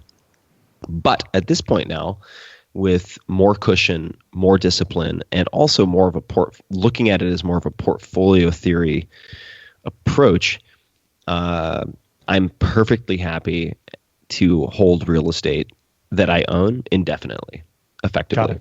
So maybe not the tactical nitty-gritty that is most useful to your listeners, but that's how I think about it. That's how I think about it. Yeah, I think it's great. Here's why I think it is really great, because most of our episodes are guys, or guys or girls who come in and they say, "I've got no money, I hate my job, I just need to quit my job, and I need to find a way to get some income coming in." And so we tell their stories, and that's fantastic. And I was in their shoes when I was young 20s. But there are people listening right now who make good incomes right now. They make good income from whether it's a job, a business, book writing, podcasting, whatever, right? There's a whole lot of people out there, and who's talking to them? It's not often you hear how should you go do your real estate? For the guy who's got. So anyway, I think it's a good approach. I mean, you don't need to make your money in real estate. You can hold your money in real estate, and I think that's great. Yeah, and I would also say that I think the thought process that I'm using is widely applicable to people, even if they don't have a lot of money right now. Because I'm thinking about, in some cases, where to invest versus where to hold money. I'm thinking about asymmetrical risk reward. I'm thinking about liquidity and lack of liquidity. These are all concepts that behoove you to understand, even if you have $100 to spend. Whether it's $100 or $100 million, the process of making very good decisions is similar. And my father was a real estate broker and individual investor for 30 years, and should get him on the show. And had really next to no money to speak of. I mean, I did not grow up with a lot of money. And nonetheless, he developed very narrow expertise in a very specific geographic area. He knew everything that was happening, and he could bide his time and wait for situations where properties were undervalued for whatever reason and purchase, right? So he was a value investor in a very tiny, we're talking about like a 20 square mile area, and not even, much smaller. And so you can certainly do that. And I did that in startups. Yeah. Right. Yeah. And we talk about that using, I forget who dubbed it, Brandon, on the show. Unfair advantage. Unfair advantage. So we've mentioned that a few times, and that's great. And the idea of cash, I mean, I look at the stock market. I think it's overheated. I am in the stock market a little bit. I look at housing and particularly real estate in where I live, and I wouldn't want to jump in today because I think we're just at some weird place. I think it's, unless, again, I could find some undervalued assets, which they're out there. They're in every market. You could find them anywhere. You got to do a lot of work to find them. And some of them will require a whole hell of a lot of work to get them to where they need to go. And the question is, what is your tolerance? What is your interest in doing that? What is your time worth, so to speak? And is there another place to park it? So, I've been sitting in a lot of cash with the same philosophy, which is just right now, wait and watch and see what opportunities kind of come out. And I think one of the important things for folks who might be listening is, you don't find opportunities by going through Facebook and by watching the news. You find them by networking. You find them by creating relationships. You find them by getting out there and spending your time on those tasks. And so you may not be diving into something today, but if you're putting your time in to do the work to create those opportunities for tomorrow, that's just as valuable, I believe, as anything else. What would you say about that? Well, I would say I agree, and I would also emphasize that Damn, I wanted to argue with you. Let's disagree. No, no, that we can find things to disagree about, but I would say that on top of that, it's very helpful to ask yourself better questions. And I spend the vast majority of my time thinking about questions, because thinking is really asking yourself questions and answering them in your own head. So, for instance, if you were to I will actually take a counterpoint to one of the things that you said, and I don't think you'll necessarily disagree with this. But if you look at historically, Warren Buffett is a value investor. So he was looking for undervalued assets, specifically public equities, for the most part, that he could buy, so that he had a high margin of safety, right? And he missed a lot of opportunities with fairly priced high growth companies as a result of that. He wasn't willing to pay retail, right? He was always looking for the metaphorical like 30% off sign in the window. Wasn't that also though because he never understood it? He didn't want to invest in something he didn't fully understand. Wasn't that part of the puzzle? That's part of it, but it wasn't just tech. So he has an aversion to tech, as does Charlie Munger. Yeah. But there are high growth companies. I mean, Domino's Pizza would be a good example, actually. High growth companies that fall outside of bleeding edge technology that Warren missed because he had an inflexible criteria related to highly discounted, undervalued assets. And then Charlie Munger comes along, and many of their best investments have been paying a fair retail price for something that they've analyzed to the extent that they know has a lot of runway to go. I would take it even a step further, and feel free to push back on this, because this is where people could get themselves in a lot of trouble. But if I'm willing to hold something for a long period of time, and I'm buying residential for a home that I love, that I will live in, and there's very limited inventory, what I might ask myself is, what is everyone else looking for? And the answer may be that everyone is looking for underpriced property. But what if I looked for property that was currently in relatively uncontended space, because it's 10 to 20% more than it should be, but I think there's the possibility that it doubles over time? Is that a good investment or is it not? And it depends on many, many factors, your hold time, et cetera. But several of my best real estate investments have been made following that logic, where rather than competing with many other people looking for the same profile of home, I decided to look at homes that I felt in the relatively shorter intermediate term could stand the possibility of doubling in value, that were only slightly overpriced. And therefore there weren't as many bidders. And I mean, as you guys, well, maybe you guys haven't heard this, but I think it was Henry Ford, when in doubt, a tribute to Henry Ford, Mark Twain, or Abraham Lincoln. But he said, like, I'll let you set the price if I can set the terms. Yeah. And I was able to make some fantastic investments that have led to millions of dollars of gains. And part of the beauty of that is I didn't misread my affinity for those properties. I haven't sold any of them. Actually, I'm in the process of selling one of them, which is a long story. I don't really want to, but it's very helpful for me to sell it right now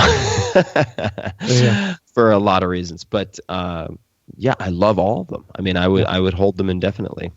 Well, I think the really quick, I think dive in on this too, Brandon. I think the argument, one of the things that we try to preach at BiggerPockets, if we preach anything, Dave Ramsey preaches the no debt thing. We preach, be careful with speculating, right? Oh, I agree. Oh, and 100% agree. Yeah. And the question is, where's the line between speculation and buying something that you love, that you are going to get utility out of and hold on to? And so my wife and I had this thing. We go to the mountains. We love skiing. We have the passes. We bring our kids up, and we want to get a condo up in the mountains. And we went up there, and found this great condo right in the place that we were looking. And, I started getting into investor mode, and I'm doing the math, and I'm like, all right, so we're probably going to go up X amount of time. The rest of the time I want to be able to Airbnb it. And with management fees and all this other stuff, we're still, because the HOA fees up there are ludicrous. I'm net negative X, right? And I can't get my head wrapped around this. My wife is like, we're going to enjoy it. We're going to get utility. There's only a limited supply. In 10, 15, 20 years, there is zero doubt in my mind. This thing will double, triple, quadruple, whatever it is, right? Yeah. But I can't get that thing to cash flow today. And so I can't get myself over it, and I can't get myself to buy it. And you can pay cash for it, then it's going to cash flow. Well, exactly. So that question, I think my quote counter argument is not really a counter argument. It's more, where's the fuzzy gray line? I would say don't speculate. I would say, you can do informed speculation, things like building in the path of progress, right? Boulder and Denver are going to connect at some point. 15 years ago, you can see it coming. Well, that's probably a good area to be investing in. You'll probably get appreciation, but I would say don't bet on appreciation. Buy a property that cash flows in that area, and you're going to win. Well, a lot of that comes to also your financial position, right? The three of us can handle throwing money at something, having we lost $100,000, it sucks. But the guy who's got no money, got $8 an hour job, that's a little different. Yeah, totally. And I should also note that I am doing my homework and running a lot of numbers on these. So I said that at some point, which I don't think I did. No. So I'm looking at net population growth. I'm looking at, for instance, in the case of, say, Austin, which is very hot, very expensive. I'm looking at neighborhoods. I'm looking at the population growth and how the infrastructure will sustain or not sustain that. And if, say, MoPac or some of these highways don't sustain it, what then happens to migration and purchase patterns? Where are people going to go?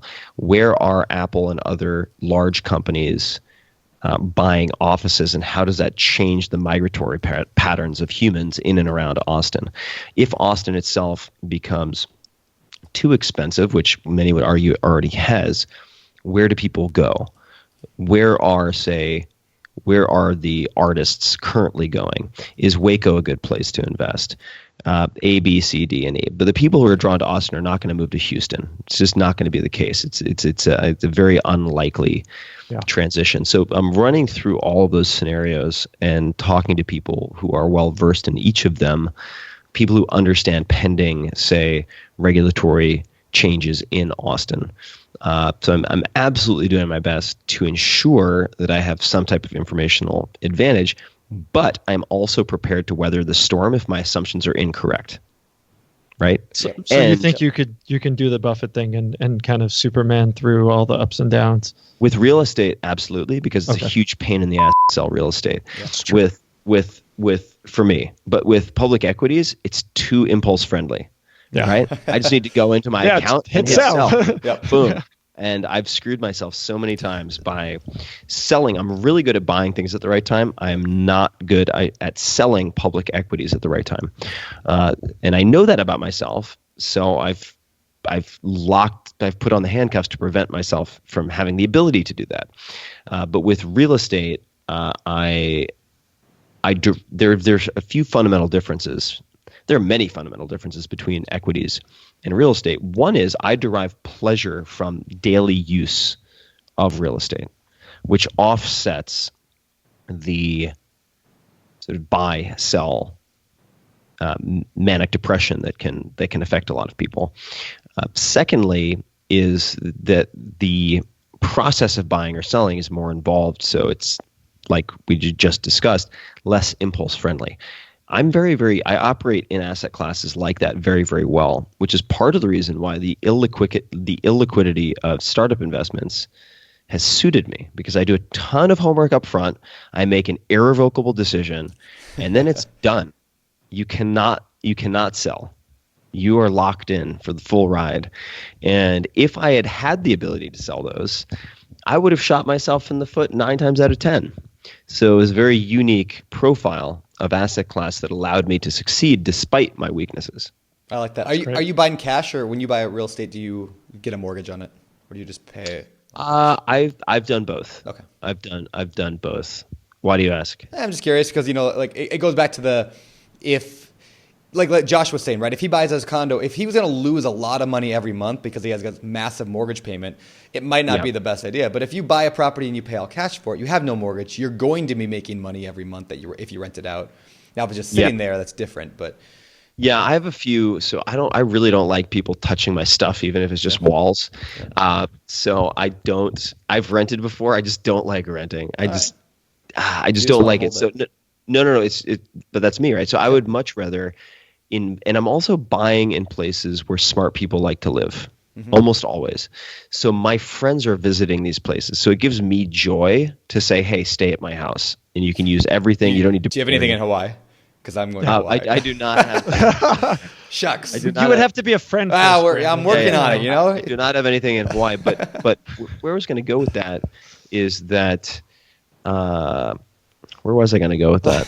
Where I was going to go with that is that I mortgage in some cases where I feel like I may have opportunities where I can get a higher return on my capital in the near term. People think of me, or some people think of me as a risk taker. I do not think of myself that way at all. I think about risk mitigation all the time. I mean, every day I'm thinking about how to decrease various risks. Yeah. All the time. And there are many famous examples of people. I interviewed Richard Branson. I've met him a number of times. He is first and foremost a master at decreasing the possible downside.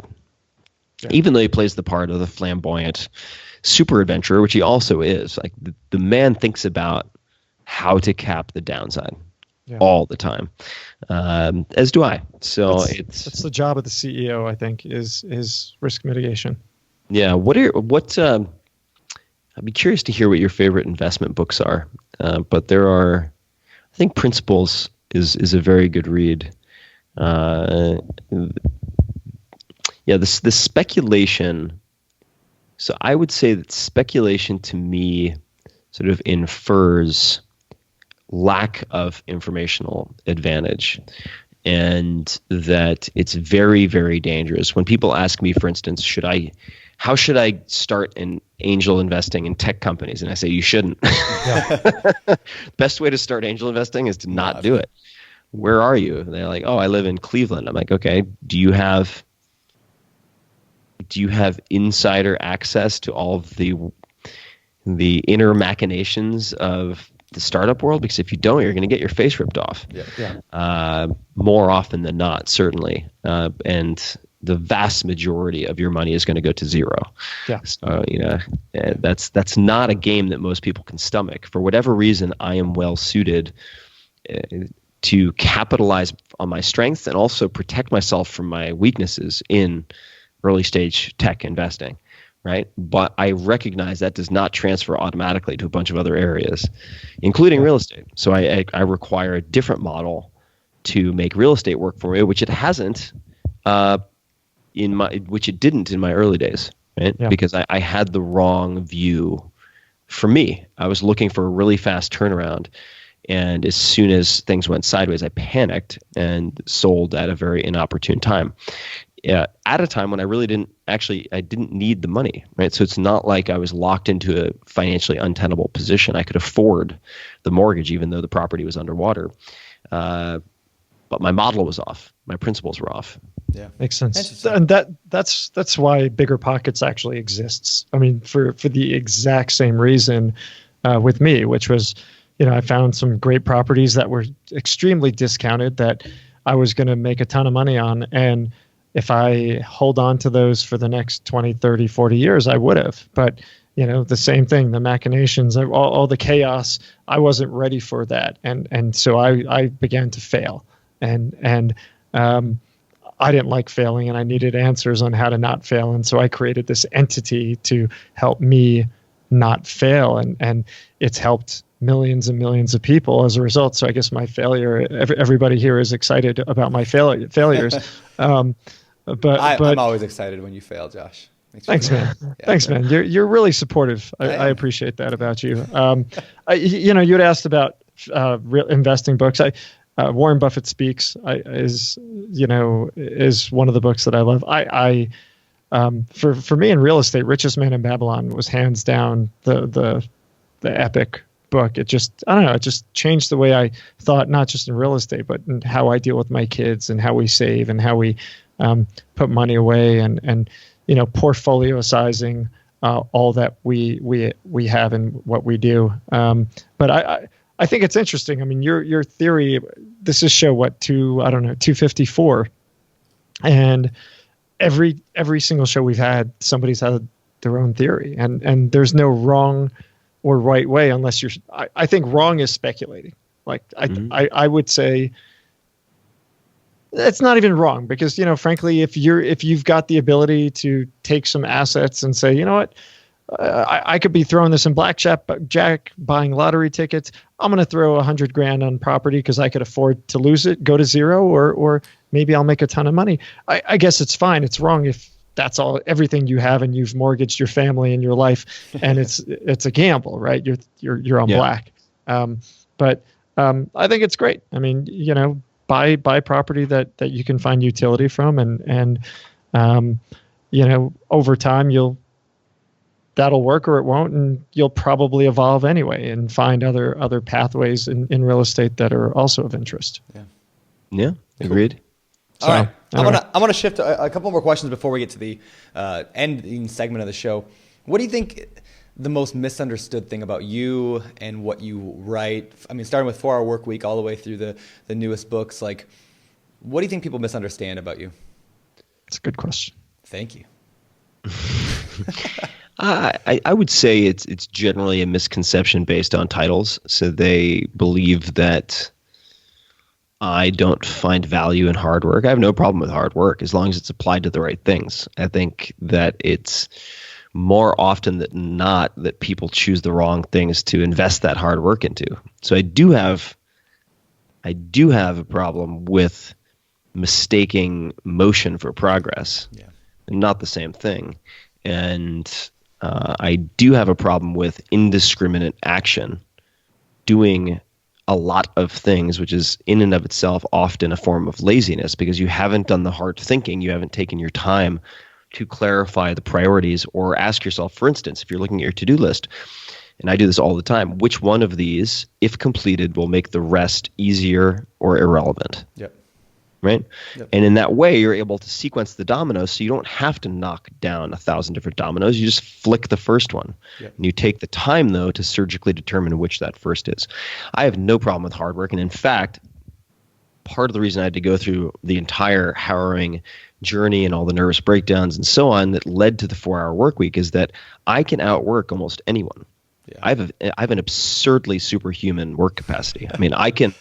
If people want to go head to head, they just do not know really what I'm capable of because I don't talk about it a lot because I think it is as much as it can be a superpower, it can also be a highly self-destructive, abusive impulse. Yeah. But it's oh yeah, you want to go 2 weeks on 3 hours of sleep a night and work 20 hours a day?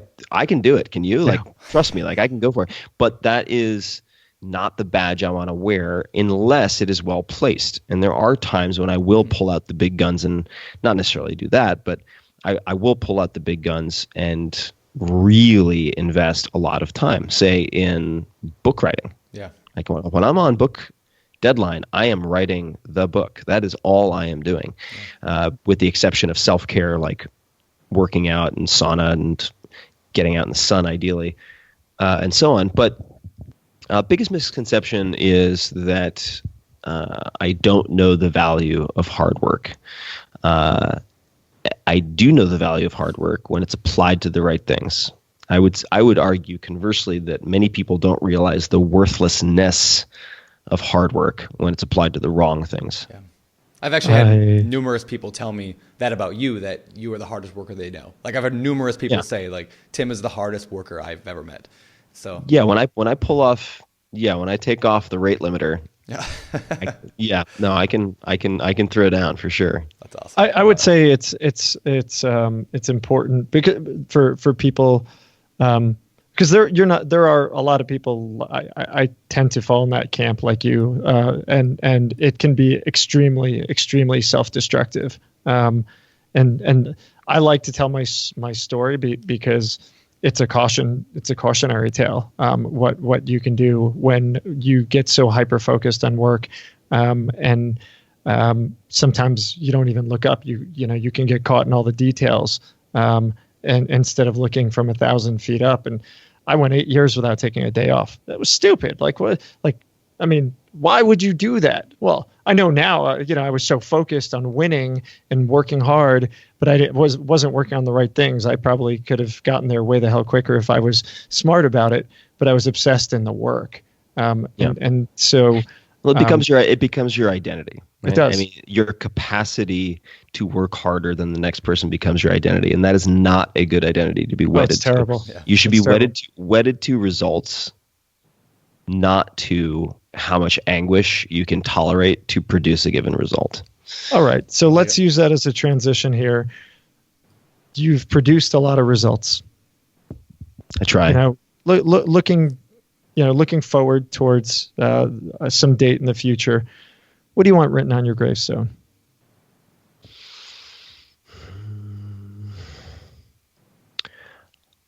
I would say a teacher who always wanted his students to exceed him. I like it. I like that. That's great. Yeah, that's it. My goal with all of my books is to make myself obsolete as quickly as possible, to provide people with toolkits that they can use and tweak and make better than I could have even conceived of. And so my biggest high is when someone, say, reads The 4-Hour Body as one example, with all the physical experiments, and they show me how they far exceeded what I did, which many people thought was ludicrous and unbelievable, right? They're like, oh yeah, well, this like 0 to marathon in 12 weeks thing, I did it in 8 weeks, and here's how I did it, and here are the changes that I made. Or this that you put in about learning to swim or improving vertical jump or losing fat loss, like here's how I helped my mother lose 200 pounds in X period of time, and I changed this one element. Nothing makes me happier than hearing those stories. Yeah, that's awesome. I love it. That's great. Love it. Well, let's shift gears here. I want to go one more question. I want to have it written here before we move to like what we call our fire round and then famous four. Those are quick sections at the end. How do you? I like to ask people this section. I like to ask people where they're headed next. In other words, what's the next 5, 10, 20 years of their investing look like? But I want to twist that a little bit for you. I want to know how do you balance ambition with being content and being happy? Like, do you think you'll continue to produce more and more books because you're ambitious? Or will you just say, you know what, I'm happy, I'm good, my word's been out there?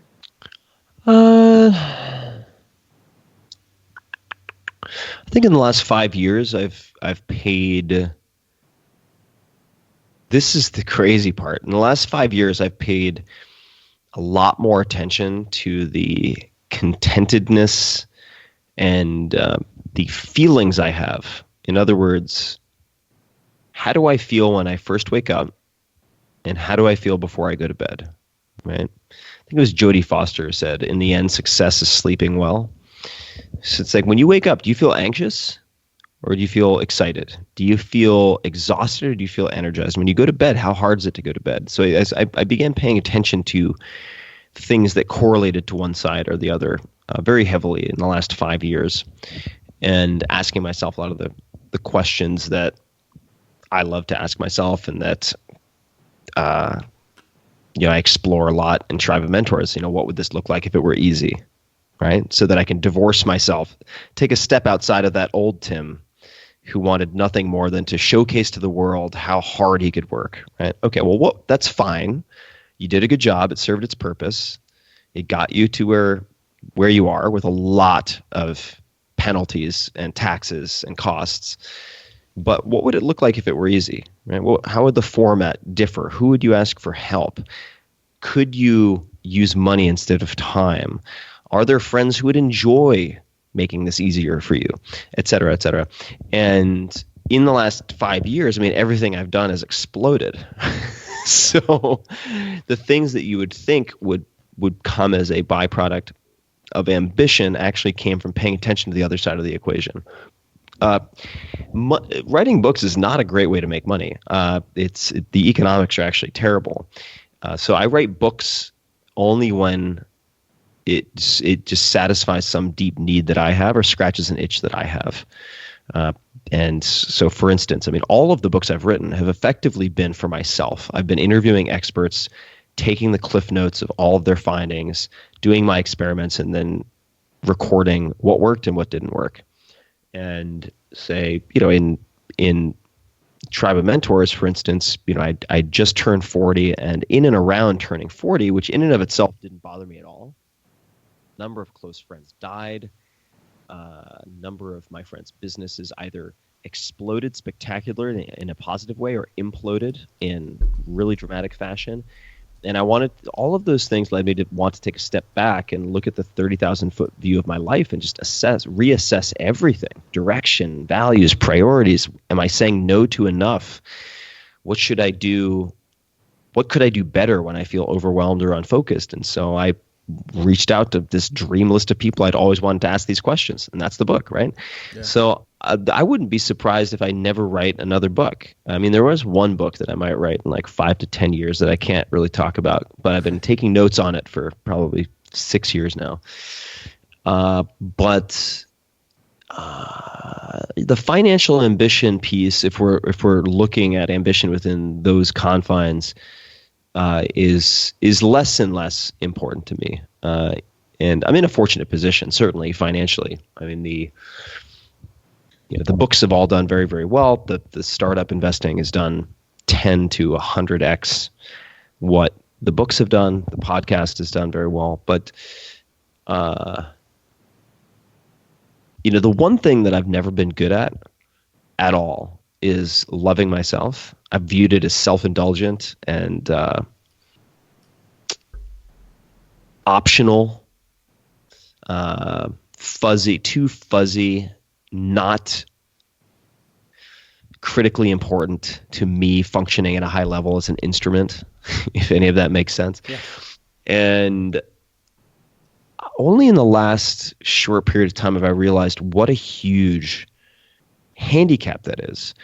Not just for yourself, but for everyone else around you, including people you may be trying to help, like my readers and listeners. If you have given up on or devalued or ignored loving yourself, you cannot maximally love or help other people. Period. Full stop. End of story. Yeah. And so that is where I've been spending a lot of time and going through a lot of pain, but like good pain. Yeah. Good, like resetting of bone pain. So that's all part of my journey. But writing more books to write more books, that's not really on my to-do list. Yeah. On the loving yourself, I was at a session on parenting, and one of the things that I took notes on was, you want to be there. You want to be emotionally available to your kids. Obviously, putting your phone down and listening to them and being present is key. But beyond that, if kids will impression themselves upon whoever is there for them. And if you're dealing with your own crap and you're not capable because you're dealing with pain or you're just hyper focused or whatever it is, they're going to impression themselves upon someone else, and it might be the bad kid in class. It might be the bad kid in the neighborhood. It might be, someone else. And, you look back 10, 15 years later, you're like, why did my kid never latch on? And it's because you weren't there, right? You might have been in body, but you weren't in mind. And it's so important, and not just for kids, but, relationships, right? Talking to people, being present, being there, being available. And you have to emotionally fix yourself first in order to do any of that stuff. And so, I think some people may still say like, oh, Tim's weak, and that's all that girly stuff, which, maybe that was the norm, 20 years ago, everybody would have said that. But today, like, I think we've come a long way and learned the value of all this stuff. And, I think it takes a super strong human being to be able to recognize that, to work on it. And not only that, to go on a public forum like this, the show, and be willing to share. So thank you for doing that. Yeah, of course. No, I appreciate it. And I would say also that, if loving yourself sounds too woo-woo, San Francisco didgeridoo, yoga Burning Man for you, then it could just be understanding yourself, evaluating yourself. How can you be the best version of you or create the best results, even in your business, without understanding the various components of yourself? So I would say to that end, if you'd like to improve your relationship or at least awareness of yourself, if you can only get one book, the one that helped me tremendously is called Radical Acceptance by a woman named Tara Brach, who's just incredible. And I was introduced to her because another incredible woman named Maria Popova, who runs Brain Pickings, which went from an email to 6 friends to like 20 gazillion people a month reading her stuff. She said she listened to one meditation, a guided meditation by Tara Brach, specifically the 2010 Smile meditation, every morning, and that it had changed her life more than almost anything else. And Maria is super hard hitting driven. I mean, she's more prolific as a writer than almost anyone I know. It's really astonishing. And so I ended up getting this book, Radical Acceptance by Tara Brach, and it's a phenomenal read for the right people. So if you can only get one book, I'm going to shoot myself in the foot and say, get that instead of mine. If you're going to get 2 books, I would say get Radical Acceptance and Tribe of Mentors. Awesome. Awesome.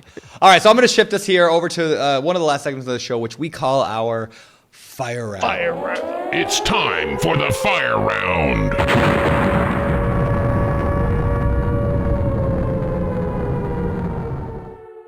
Questions are normally out of our forums. So we've got this large real estate forum, the largest real estate forum on the internet. But today, actually, I posted on my Facebook and said, hey, what questions do you want me to ask Tim? So these are questions from friends of Josh and I. Yeah, the internet. Right, friends, so, yeah, these are people that we know. All right, number one, buddy Jim Wang asked, who is the least famous person you've interviewed, but most interesting person that you've talked to on your show that we should all study and read more about? Like, who's not famous but super interesting?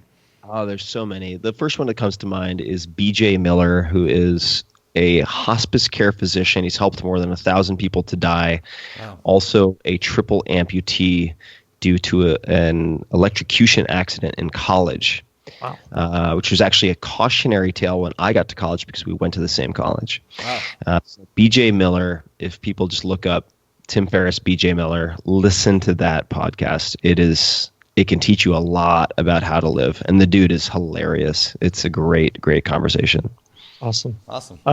Next question. Let me grab this one from Darren Sager.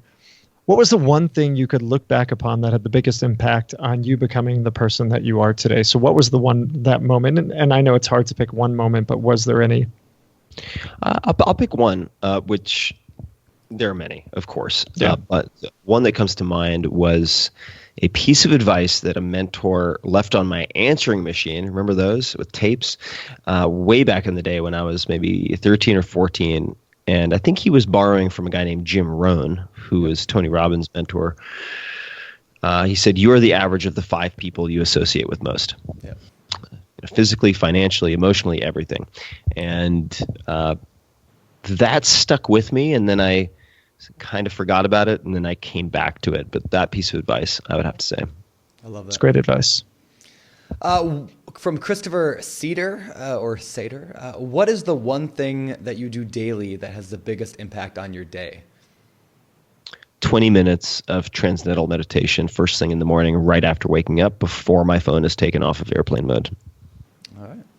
I love it. And if I had to pick a second thing, it would be a high-intensity training of some type, typically 20 minutes on a bike, doing, say, high-intensity interval training, or kettlebell swings or resistance training. Yeah, like the fitness thing was like a whole side of today's show that I had notes on that we were never going to get to. But yeah, we didn't. We haven't we'll had do time. it again someday in the future. But man, that was, yeah, I want to hear your thoughts on that someday. But anyway, keep going. Josh, you last one? Last question from Benjamin Allen. What's the answer? This is a deep one. You ready? What is the answer to life, the universe, and everything? Everything.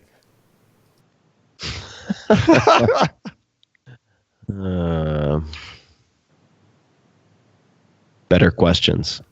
Oh, ouch. No. I know. Not better questions, meaning his question, but just better questions. I agree. Yeah. You need to ask for what you want and stop asking for what you don't want. I heard a good quote not too long ago, which is, worrying is praying for what you don't want. Oh, I like that. Yeah. So in any case, questions. Yeah. Cool, Thinking very carefully about the questions you ask yourself and the world at large. Love it. All right, cool. Well, last section of the show, which we lovingly refer to as our famous four. All right. Number one, these are the same 4 questions we ask every guest every week for 254 episodes now. Number one, what is your favorite real estate related book? Something that would help real estate. What book has helped you in your real estate more than anything else?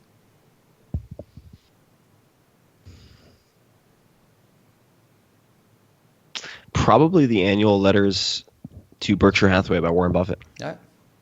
Yeah, paperback. At least the version I have is sort of a dark green paperback. The annual letters from Berkshire Hathaway by Warren Buffett. That's great, and you can go on the Berkshire website and actually just download those free as well. But yeah. Favorite business book, non real estate, and different, really focused on business. The first one that comes to mind, I mean, I've read so many. The first one that comes to mind is a book. I'll mention one that most people haven't heard of, I think, which is called More Money Than God. And it profiles it describes the birth and evolution of the hedge fund world and profiles perhaps a dozen of the dominant players with very contrasting styles. It's a really fun read. If anyone's read Liar's Poker and found that enjoyable, it's like Liar's Poker, but with, in some cases, larger dollar amounts and even just as colorful characters for sure. And within that, you find these embedded bits of wisdom, these gems from people who have completely different, in some cases, conflicting styles, which I think is the nature of investing, right? There is no one size fits all. You really have to figure out what fits you and suits you best. I want to interrupt the famous four real quick. Just a question. How many hours a week do you read currently? Do I read? Yeah, do you read? I mean, keep in mind, I'm basically going into full-blown book launch mode. Maybe but an average week. No. But forget about an average week. Let's talk about a hard week. I'm still reading, I'd say 30 to 90 minutes per day. That's awesome. Yeah. And those are books. I'm not generally just straight books that have stood the test of time some respect. Not Apple News. Yeah, no. I'm not checking my the NASDAQ for 90 minutes a day. Good. Nice. Good. All right. You've written about and talk about all these things that you like to do. What one hobby do you have that most people don't know about? What one hobby do I have that most people don't know about? Well, I suppose the acro yoga. I blew my cover with the acro yoga, so people may know about that. If you don't know what acro yoga is, check it out. Go on Instagram and look at Duodie, Duodie, to get an idea of what that looks like at a high level. Hobby that people don't know about. I love learning languages that I may never use again. So when I travel to, say, Fiji, or I travel to Greece or Turkey, I will spend a good portion of every day really digging into the languages, because I find that it just, even with 20 sentences in a language, your experience of that country will be 100-fold richer, because people see that you're making the effort, even if I never, ever, ever will use those words again. So that would be... I like that. How many a languages? hobby. How many languages do you know? You speak now? like 5, don't you? Yeah, I speak Japanese, Mandarin, Chinese, Spanish, English. I used to speak German quite well, but I forget it very quickly. And then bits and pieces of Italian, Portuguese, Korean, a handful of others. Cool. Not at all impressive. Not at all. Number 4, the famous 4. Last question from me for the day. What do you believe sets apart successful entrepreneurs, real estate investors, whatever, from everybody else who gives up, they fail, they never get started? That's the non-action takers, the low achievers. I would say, I'm just walking over to, for dramatic effect, a power outlet because I'm on my last legs. So I would say that what differentiates those groups are, bear with me a second. Sure. This is a little unusual. That's all right. I see your knee there. That's pretty sexy. Yeah. Thanks. I'm getting on the floor because I'm in a new house that doesn't have any furnishings yet. Nice. Really, or very limited furnishings. So bear with. All right. I would say that what differentiates those two are a few things that come to mind, at least. The first is testing assumptions. Don't assume you can't do X if you haven't investigated it and done the homework. And ask yourself, is there even one exception that I can find and study? Right. Also, I would say the reason many people don't get started is they're worried about failing. And if you do your homework and do 2 things. Number 1 is focus on projects that will help you to acquire skills and relationships so that even if that project fails, those skills and relationships snowball over time. So that's number 1. If you do that, and number 2, if occasionally you think very big, aim very big, that doesn't mean being reckless with your finances. It's very hard to fail completely. Almost impossible to fail completely if you think about those 2 things and always try to cap your downside. If you do those 3 things, you can fail above other people's successes in some respects. And Scott Adams, creator of Dilbert, has written quite a bit about this. If you just search career advice, Scott Adams, there's some really good writing on this subject. But I would say that the people who do really big things, by definition, get started, make lots of mistakes, but over time develop skills, relationships, and a scale of ambition that allows them to succeed even if they fail. Fantastic. Very good answer. Fantastic. Very good answer. All right, Tim, before we let you go, you've got the books, you've got the podcast. How do people reach out? Give us some plugs. Give us some plugs. Yeah, send them an email. Yeah. Send me an email. I would say first place that you can check out, certainly for sample chapters and everything, is tribeofmentors.com. You can see the full list of people in the book. I'm really proud of it. I don't put out books unless I'm really proud of them. So I take the time and do whatever's necessary to get them there. So there's that. There's tribeofmentors.com. You can go to tim.blog for everything. You can, for the podcast, which has more than 200 million downloads now, for instance. Definitely check out BJ Miller that I mentioned earlier. So yeah, the Tim Ferriss Show is the podcast, available everywhere. You can find it. And so I would say tribeofmentors.com, tim.blog, if you want to say hi on the socials. I'm at tferriss, TFERRISS on Twitter, and then just / Tim Ferriss on both Facebook and Instagram. Awesome. Well, yeah, that's Tim, it. Thank you so much. I definitely recommend checking out the podcast. You'll get inspired for sure. Check out the blog. There's a ton of really cool like productivity stuff in there. And obviously get out there and check out the books, guys. Tim, thank you so much for coming on the show. We really appreciate it. Yeah, my pleasure, guys. Good jamming with you. Thanks for having me on. Take care. Wow. That was awesome. That was great.